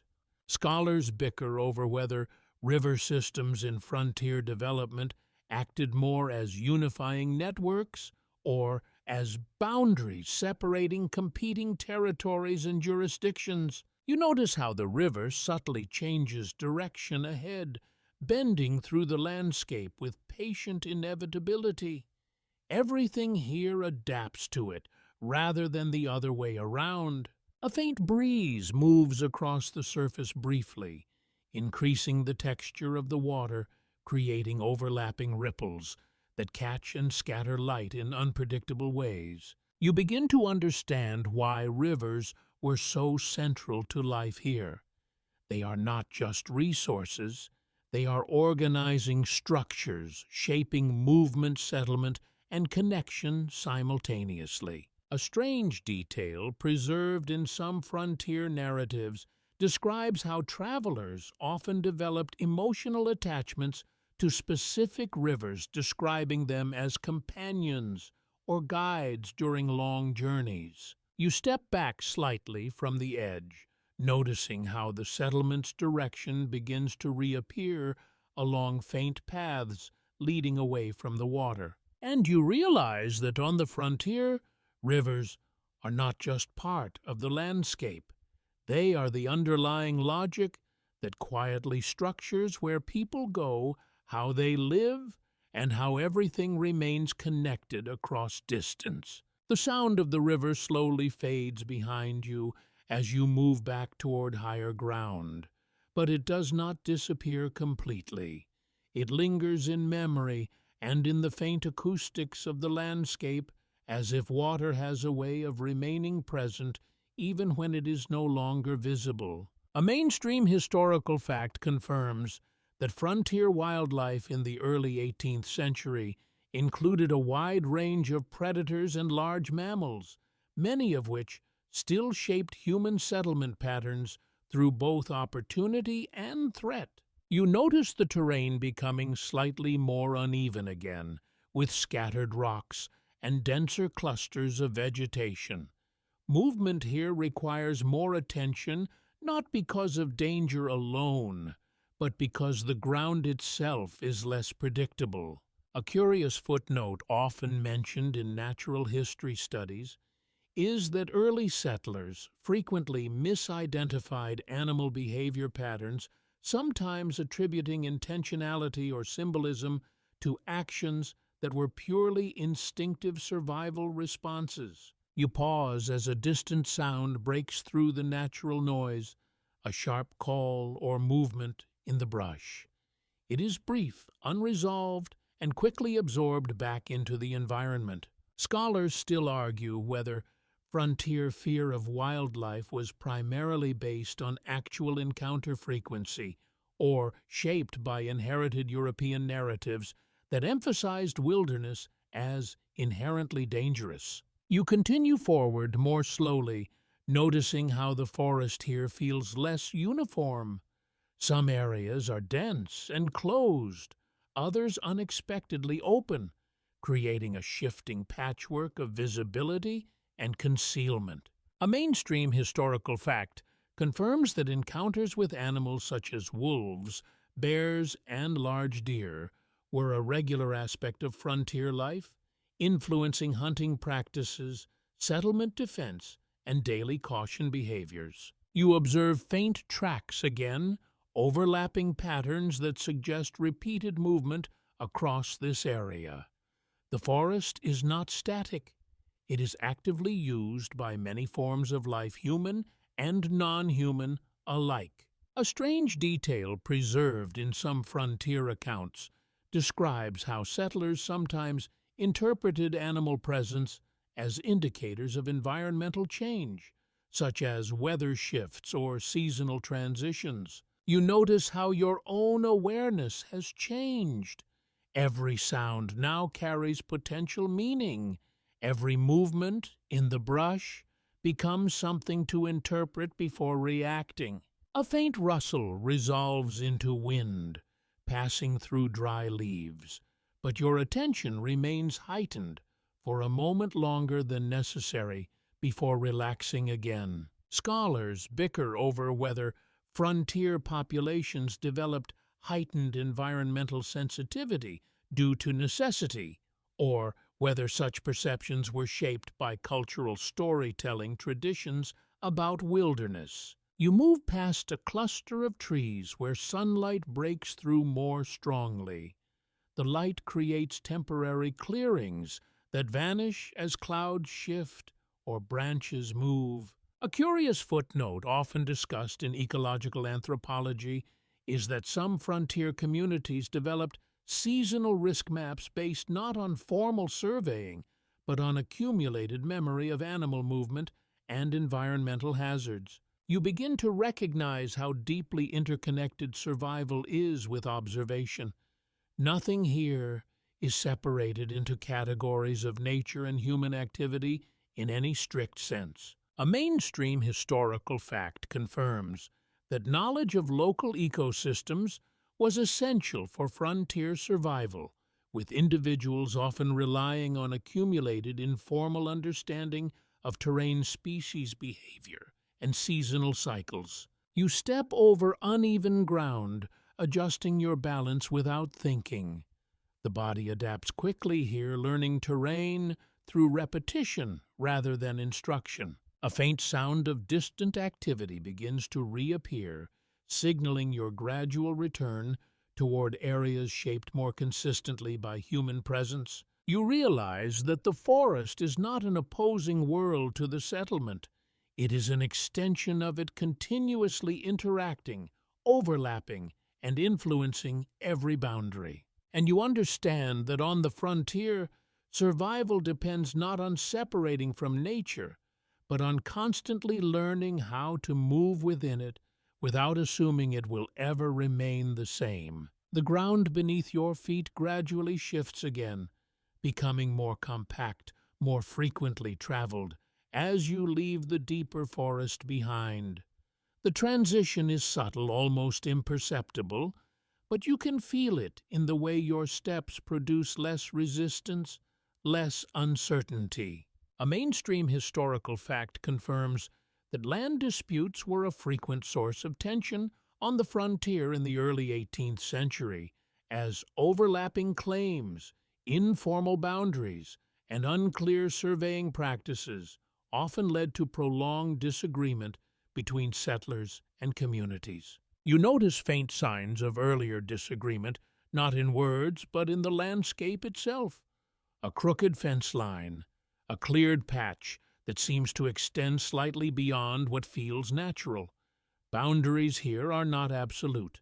They are negotiated over time. A curious footnote often mentioned in property law histories is that early frontier land claims were sometimes based on improvement rights, meaning whoever cleared and used the land first could assert informal ownership before formal documentation existed. You follow a narrow path that cuts between two differently used areas, one more cultivated, the other partially reclaimed by vegetation.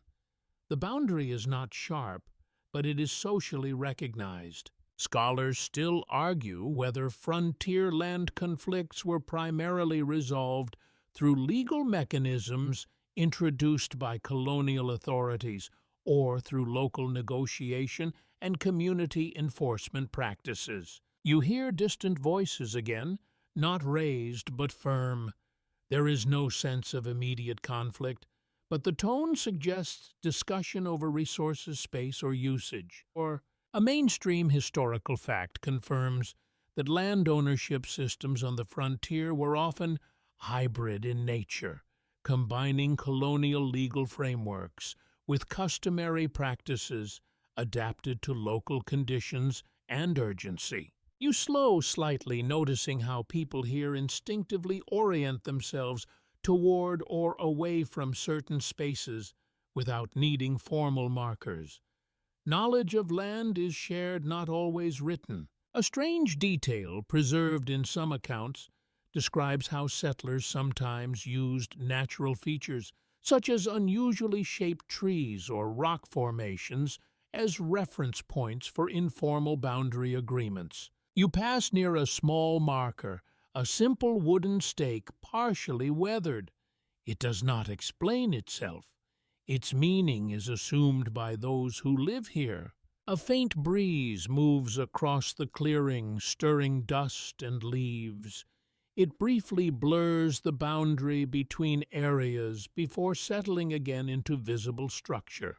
Scholars bicker over whether frontier land systems were more chaotic due to lack of formal regulation or more adaptive due to their flexibility in rapidly changing settlement conditions. You notice how conversations nearby pause when you approach, then resume as you pass.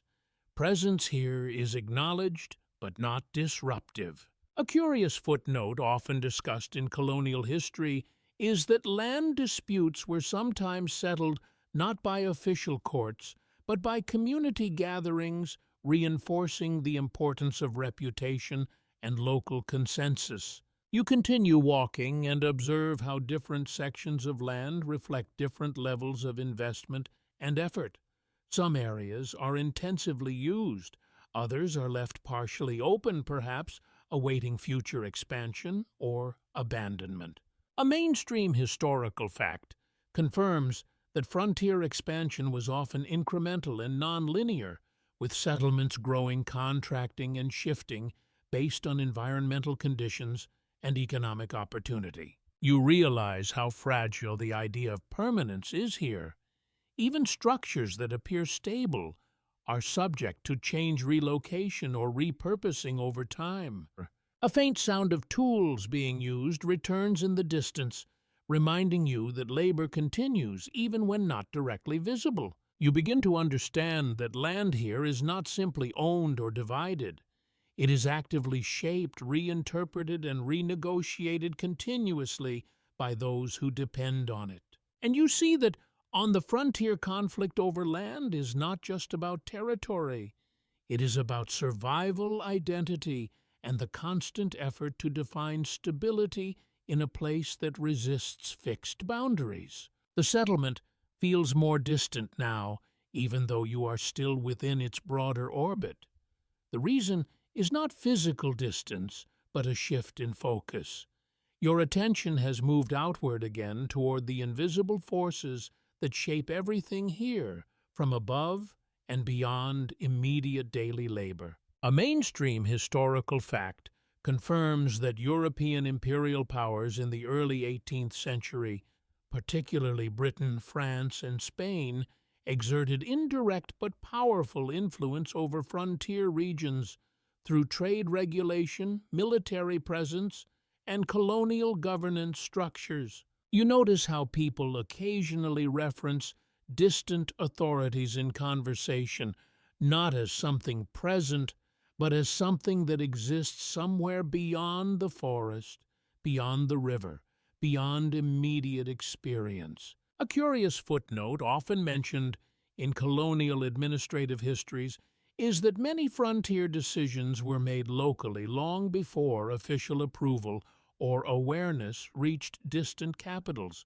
creating a persistent gap between policy and reality. You walk past a group engaged in quiet discussion.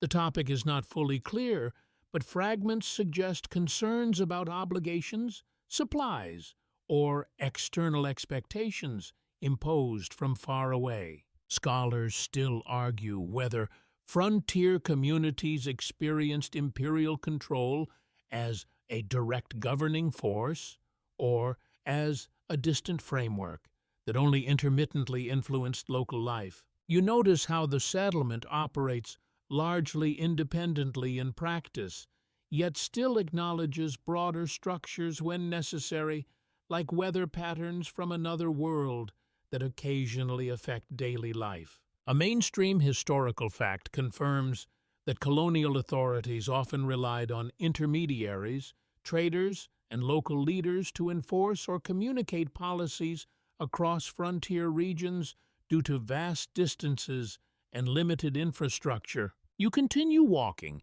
and observe how references to distant centers of power are vague but persistent, like echoes that shape behavior without direct contact. A strange detail preserved in some administrative records describes how communication between frontier settlements and colonial capitals could take weeks or even months, making real-time governance impossible. You pass by a storage area where goods are being sorted.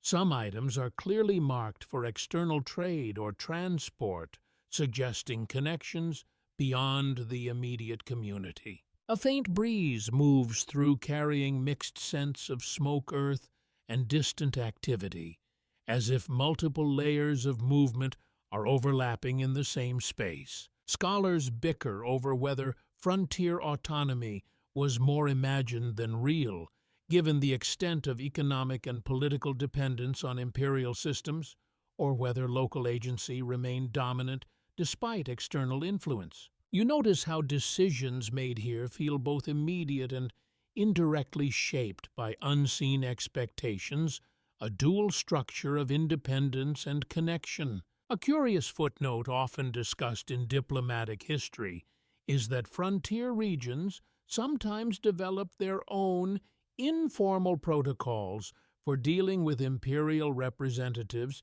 blending local customs with official requirements. You continue along a worn path that suggests repeated travel between settlement and wider regions of exchange or authority. This path feels slightly more formal than others you have seen.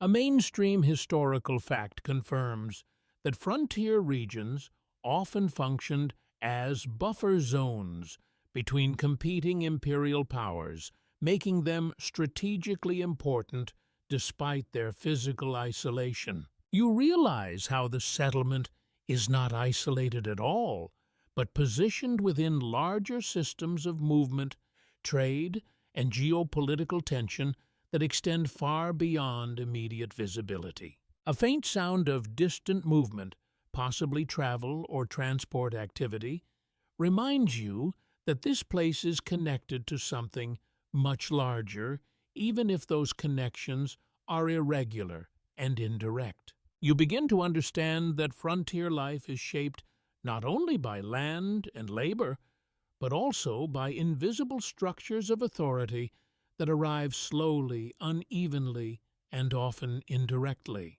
And you see that on the frontier, empire is not always present in force, but it is always present in influence, like a distant gravity shaping choices without ever fully entering the frame. The settlement's sounds return more clearly now as you move back into its working interior, but something has shifted in how you perceive them. Tools, voices, movement, everything feels slightly more layered, as if you are now aware not only of what is happening, but of the systems that make it possible. A mainstream historical fact confirms that frontier tools in the early 18th century were essential extensions of human labor, with axes, knives, muskets, and agricultural implements defining the limits of what individuals could accomplish physically in daily life. You pass by a work area where metal is being shaped and maintained. The sound is sharp and deliberate, a repeated strike that marks time more precisely than any natural cycle around it. A curious footnote often mentioned in technology histories is that many frontier tools were either imported from distant manufacturing centers or locally repaired and modified until they bore little resemblance to their original designs. You notice how people here treat tools almost with familiarity but not sentimentality. They are respected, maintained, and constantly adjusted but never idolized.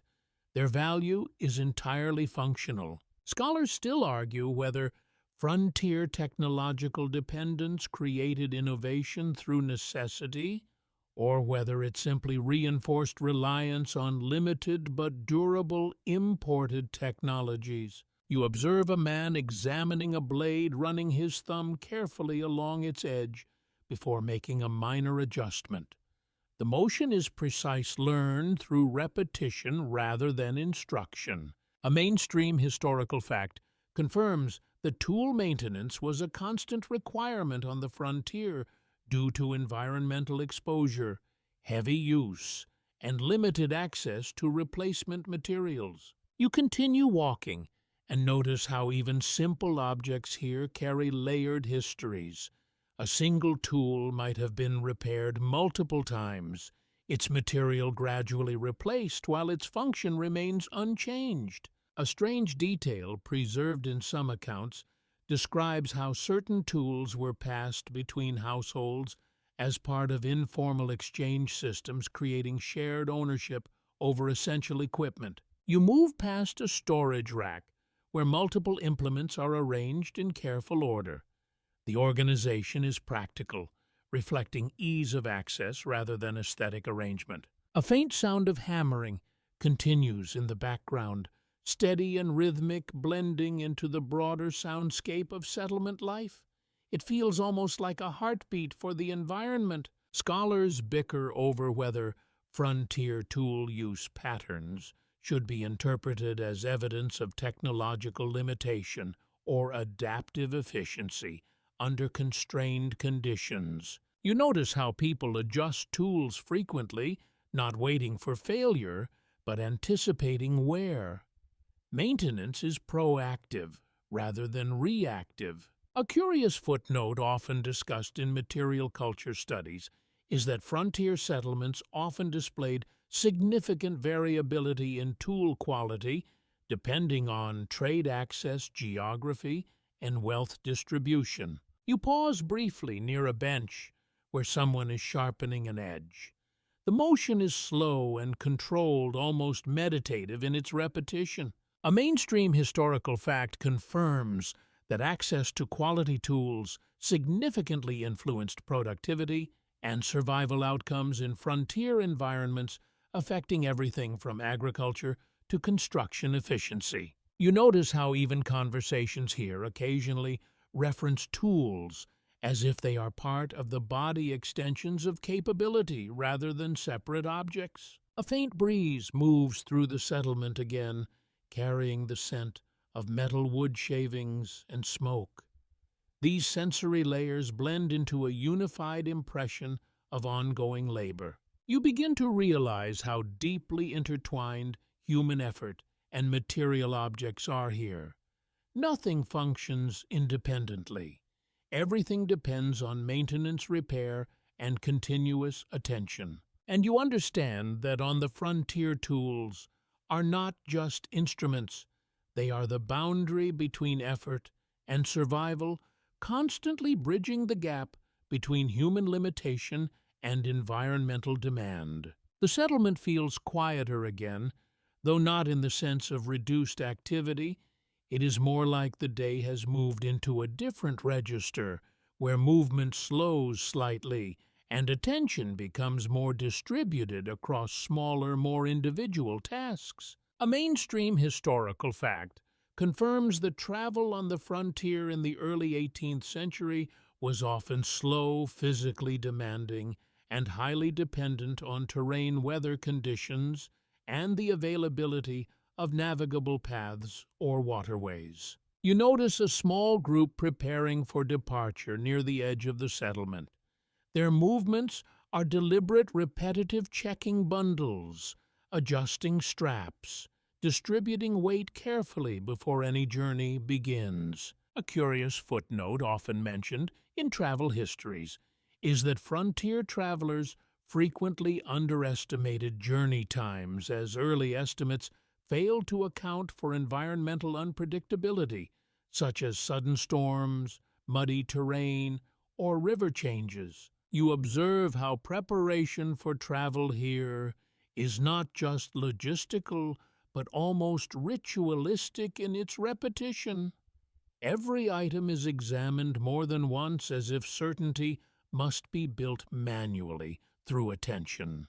Scholars still argue whether frontier travel hardship was primarily due to technological limitations, or whether environmental unpredictability played the larger role in shaping movement across regions. You notice how silence surrounds the group, intermittently breaking only when necessary communication occurs. There is no unnecessary speech. Words are reserved for coordination, not expression. A mainstream historical fact confirms that overland travel on the frontier often required days or weeks of continuous movement, with travelers relying on rudimentary maps, local knowledge, and natural landmarks for orientation. You step slightly aside as they finalize their preparations. There is no dramatic farewell.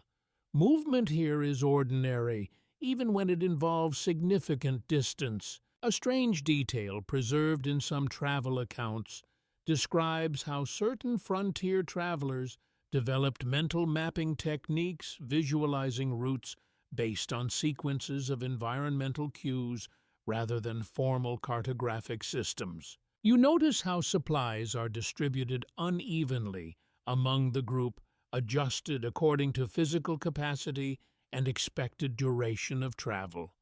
Everything is balanced for endurance, not comfort.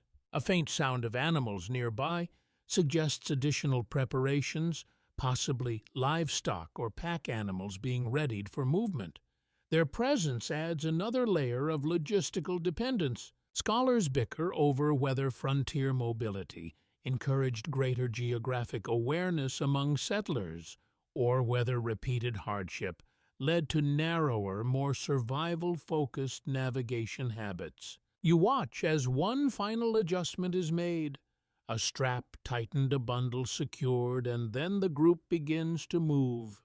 Slowly, at first, then steadily, without ceremony. A curious footnote often discussed in migration studies is that many frontier journeys were not linear, but segmented, with travelers stopping at known settlements or natural rest points along the way. You remain still for a moment, observing the path they take as it leads away from the settlement and gradually dissolves into landscape. A mainstream historical fact confirms that transportation networks on the frontier were often informal and adaptive, relying on accumulated knowledge of terrain rather than fixed infrastructure. You turn slightly and look back at the settlement. Life continues without pause. Their departure does not create disruption.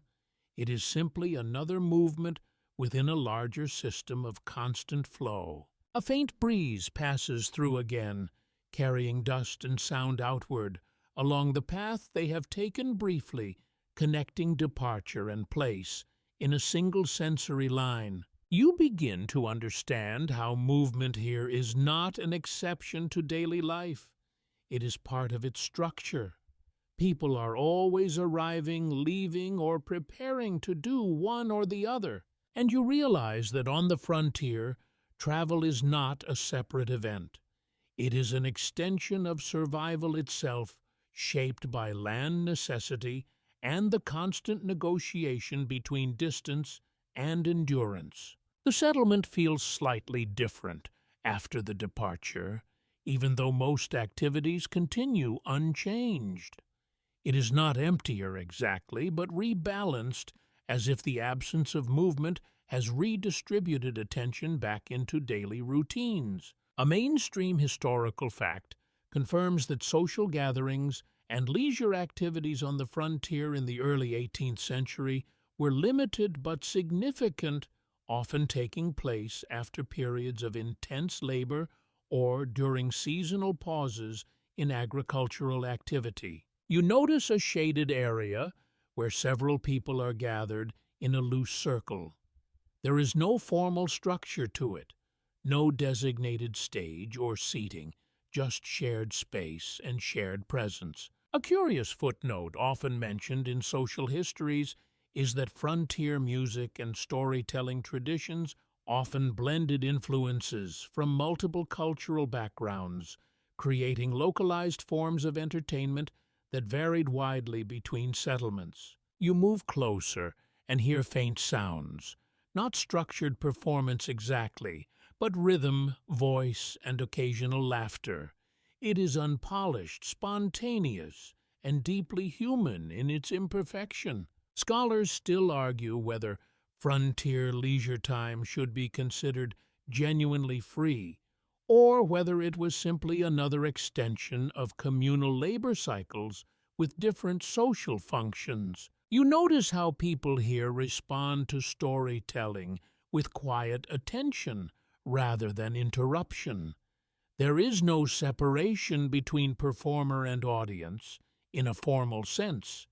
Everyone shares the space equally. A mainstream historical fact confirms that oral storytelling was a primary method of entertainment and historical transmission on the frontier, especially in communities with limited access to printed materials. You observe how stories are not delivered in fixed form.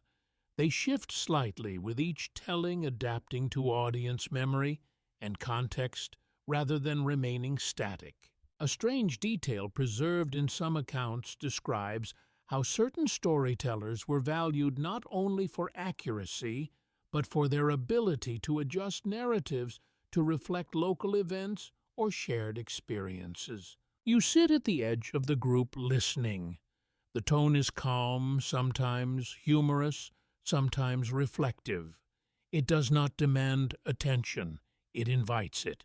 A faint breeze moves through the gathering, carrying sound outward into the wider settlement, briefly connecting this small moment of leisure to the ongoing work around it. You notice how children and adults are both present here, not separated into distinct roles. Participation is fluid depending on interest and energy, rather than age alone. Scholars bicker over whether frontier leisure practices contributed to stronger community cohesion or whether they simply provided necessary psychological relief from constant labor demands. You observe how storytelling here often blends practical knowledge with narrative structure, embedding lessons, warnings, and shared memory into seemingly simple accounts. A curious footnote often discussed in cultural anthropology is that humor played an important role in frontier storytelling, often used to diffuse tension and reinforce group identity. You begin to notice how even relaxation here is structured by context. There is no absolute separation between work and rest, only shifts in intensity and focus. A mainstream historical fact confirms that frontier communities relied heavily on oral communication for preserving history, news, and cultural memory due to limited access to formal written distribution networks. You remain for a while observing how the group naturally adjusts its rhythm, pausing, responding, and continuing without formal direction. A faint sound from elsewhere in the settlement continues in parallel, reminding you that this moment exists alongside, not separate from, ongoing labor and maintenance. You begin to understand that leisure here is not escape from daily life. It is woven into it, emerging briefly before dissolving back into shared activity. And you realize that on the frontier, even rest is communal, shaped by presence, participation, and the constant overlapping of work memory and storytelling. The atmosphere shifts again as the storytelling circle slowly disperses, leaving behind a softer kind of quiet. Not silence, but a residual warmth, as if the shared moment still lingers in the air even after people have returned to their separate tasks. A mainstream historical fact confirms that superstition and folk belief were common on the frontier in the early 18th century, often existing alongside formal religious practice and practical survival knowledge without clear boundaries between them. You notice how people occasionally pause in their movements, not due to instruction, but as if responding to internal cues shaped by habit memory and inherited belief systems. A curious footnote often mentioned in cultural histories is that certain natural occurrences, such as unusual animal behavior or sudden weather shifts, were sometimes interpreted as signs or omens influencing daily decisions. You walk past a small structure where objects are arranged in ways that do not appear strictly functional. Small items, charms, or symbolic objects hang near entry points, blending practicality with meaning. Scholars still argue whether frontier superstition should be understood as irrational belief systems or as adaptive psychological frameworks that helped individuals manage uncertainty in unpredictable environments. You observe how these beliefs do not interrupt daily labor, but coexist with it, layered into routine actions rather than separated as distinct practices. A mainstream historical fact confirms that frontier life was marked by constant environmental unpredictability, which often led communities to develop interpretive systems for understanding chance, risk, and misfortune. You notice how people here occasionally attribute meaning to coincidence, not in a rigid way, but as part of a broader effort to make sense of patterns that cannot be fully controlled. A strange detail preserved in some accounts describes how certain households kept informal rituals tied to seasonal transitions, marking changes in weather or agricultural cycles with symbolic gestures or practices. You continue walking and notice how even language reflects this blending of observation and interpretation, with expressions that link natural events to human experience in subtle ways. A faint breeze moves through the settlement again, carrying mixed scents of smoke, earth, and vegetation, reinforcing the sense that environment and daily life are inseparable here. You observe how superstition does not appear as fear alone, but as a structured way of relating to uncertainty,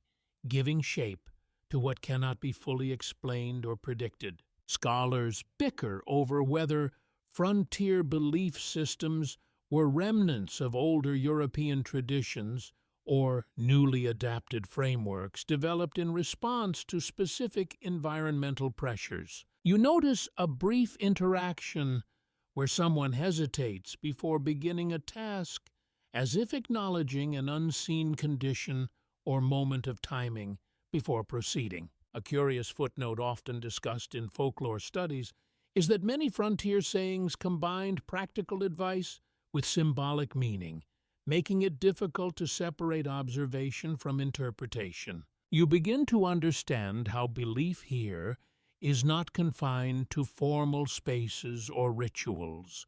It is embedded in movement timing and interpretation of everyday events. A mainstream historical fact confirms that frontier communities often lacked centralized systems for explaining misfortune, leading individuals to rely on shared cultural narratives and personal interpretation. You pause briefly, noticing how the settlement continues its rhythm without disruption from these beliefs.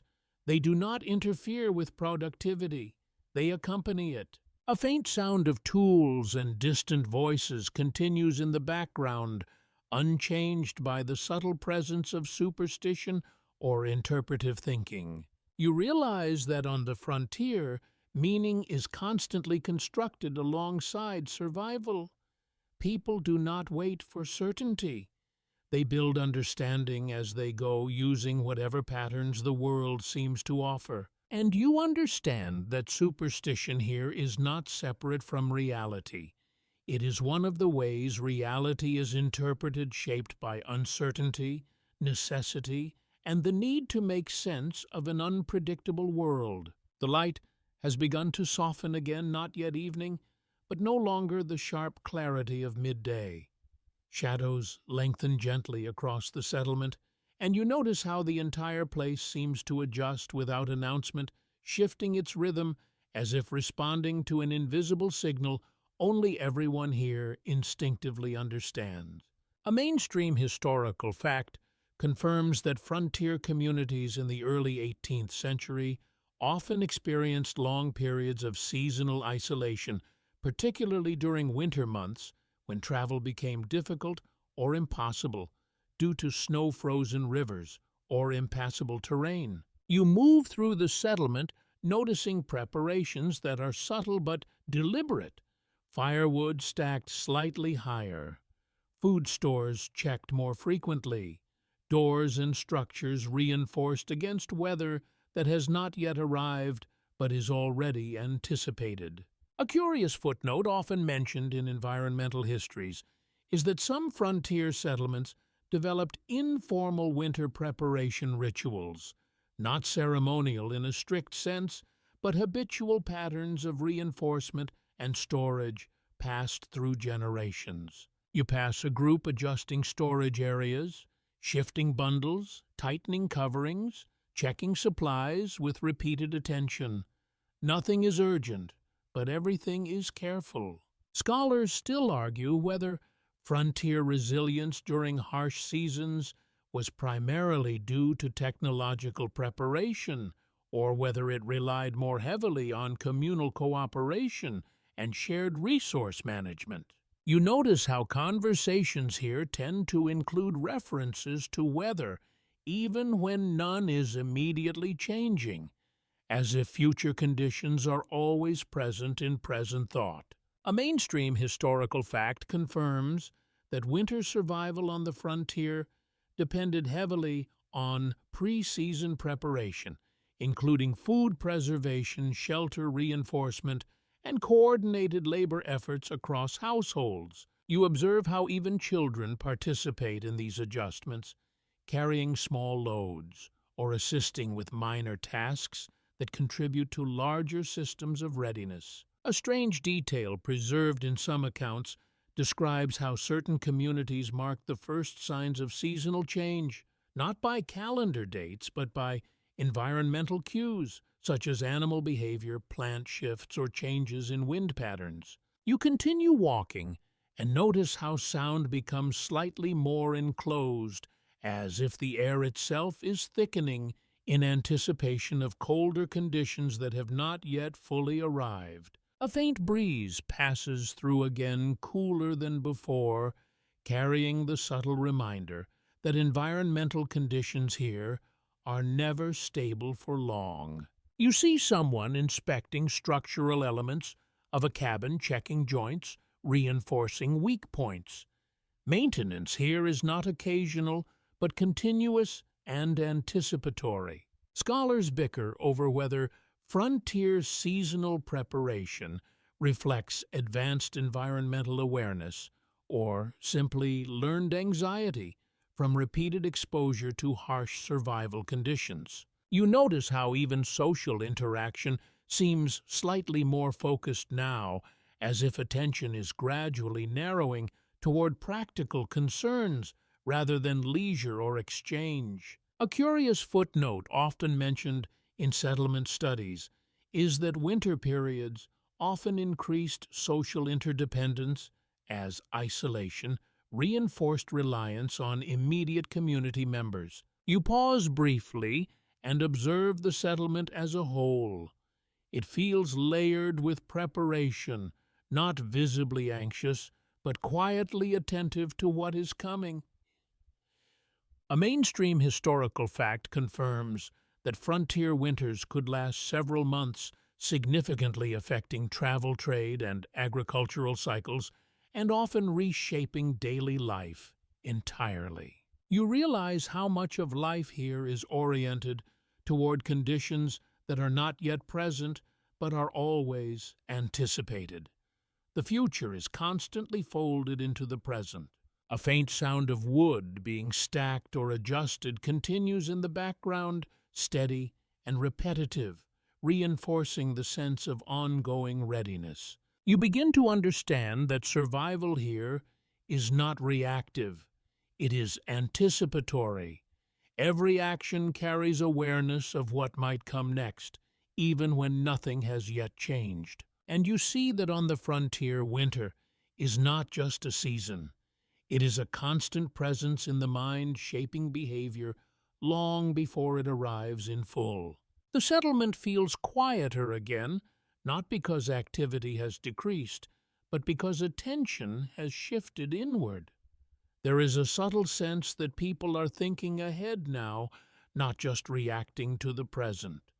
The rhythm of the day carries a more reflective tone, as if the land itself is encouraging preparation over motion. A mainstream historical fact confirms that later cultural narratives about the frontier often romanticized it as a place of individual freedom and self-reliance, despite historical evidence showing deep interdependence among households and communities for survival. You notice how the physical environment here resists simplicity. Nothing is purely isolated or purely independent. Every structure, path, and routine is connected to something else, often in ways that are not immediately visible. A curious footnote often mentioned in historiography is that many of the frontier spirit stories popularized in later centuries were shaped long after the actual frontier period, influenced by political and cultural needs of subsequent generations. You walk slowly through familiar paths, now noticing how your perception has changed since earlier sections. What once felt like scattered activity now appears as a continuous system of mutual support and constant adjustment. Scholars still argue whether the mythologizing of frontier life serves to obscure its hardships or to preserve certain values of adaptability and resilience that were genuinely present in lived experience. You pass a structure that feels slightly more worn than others, its surfaces softened by time and repeated use. It does not stand out, yet it holds the quiet evidence of long-term survival. A mainstream historical fact confirms that frontier communities often experienced cycles of growth and contraction, with some settlements expanding into towns, while others were abandoned due to environmental, economic, or social pressures. You notice how even now movement continues in all directions, but with less urgency.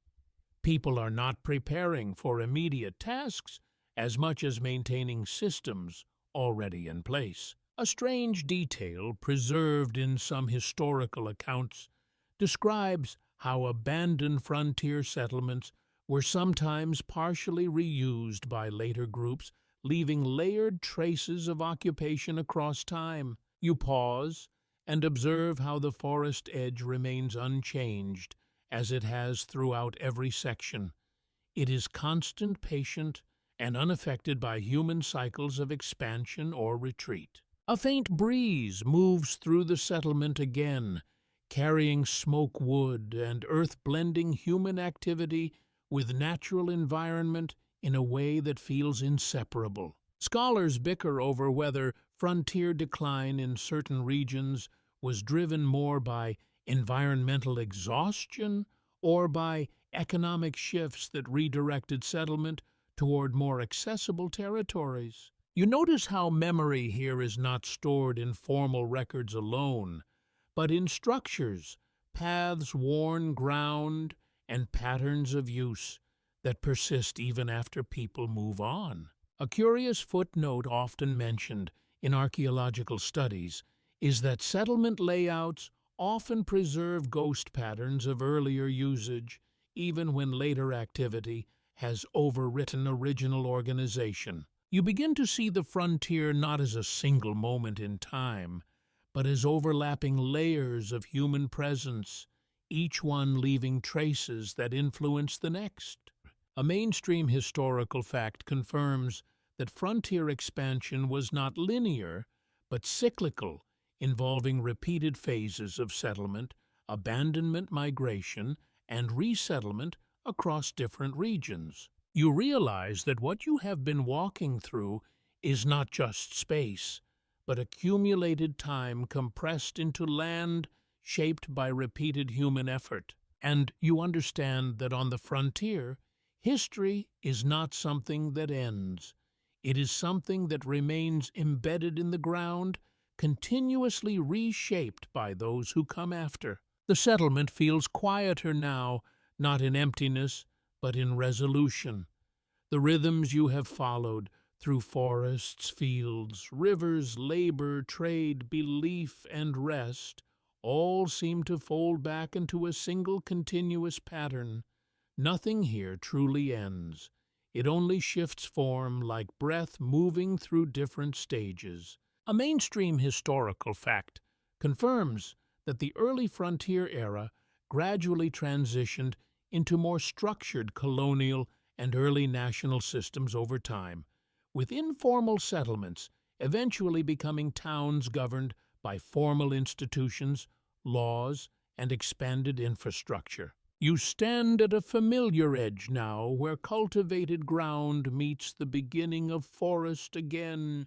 It is the same boundary you have seen before, yet it feels different after everything you have observed.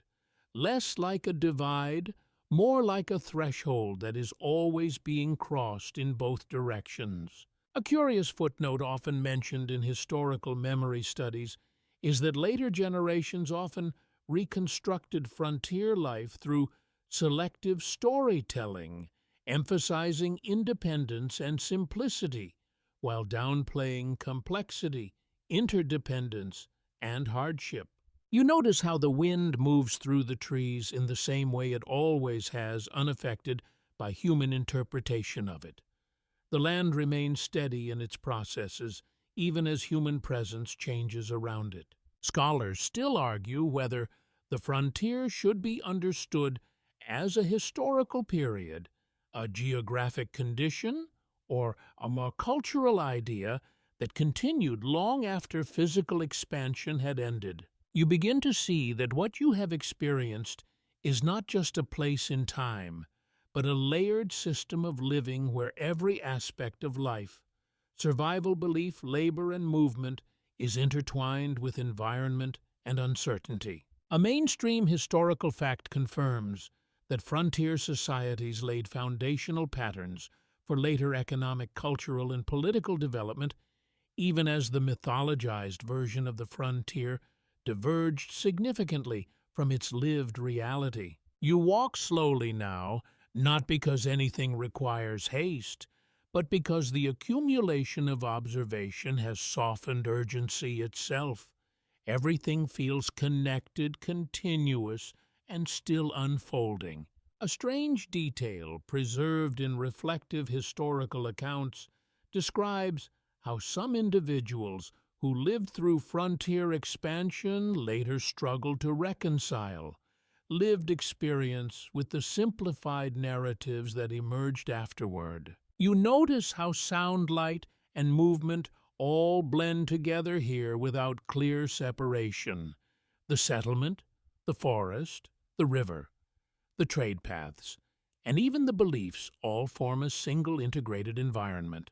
A faint breeze passes through once more, carrying with it the layered memory of smoke wood, earth water, and human presence, all indistinguishable at the edges. Scholars bicker over whether the frontier should be remembered primarily for its material conditions or for the symbolic role it later played in shaping national identity and cultural imagination. You realize that your journey through this world has not been about single events, but about systems, how people adapt continuously to land uncertainty and each other. The settlement behind you remains active, but no longer demands attention.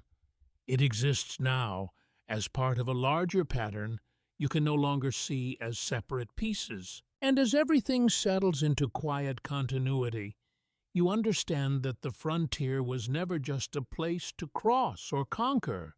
It was a way of living inside constant change, where survival itself was a daily act of adjustment, memory, and endurance. The sounds soften further. The light dims gently. Nothing fully disappears, but everything begins to rest within itself. And you are no longer just observing it. You are letting it fade with you. Sweet dreams.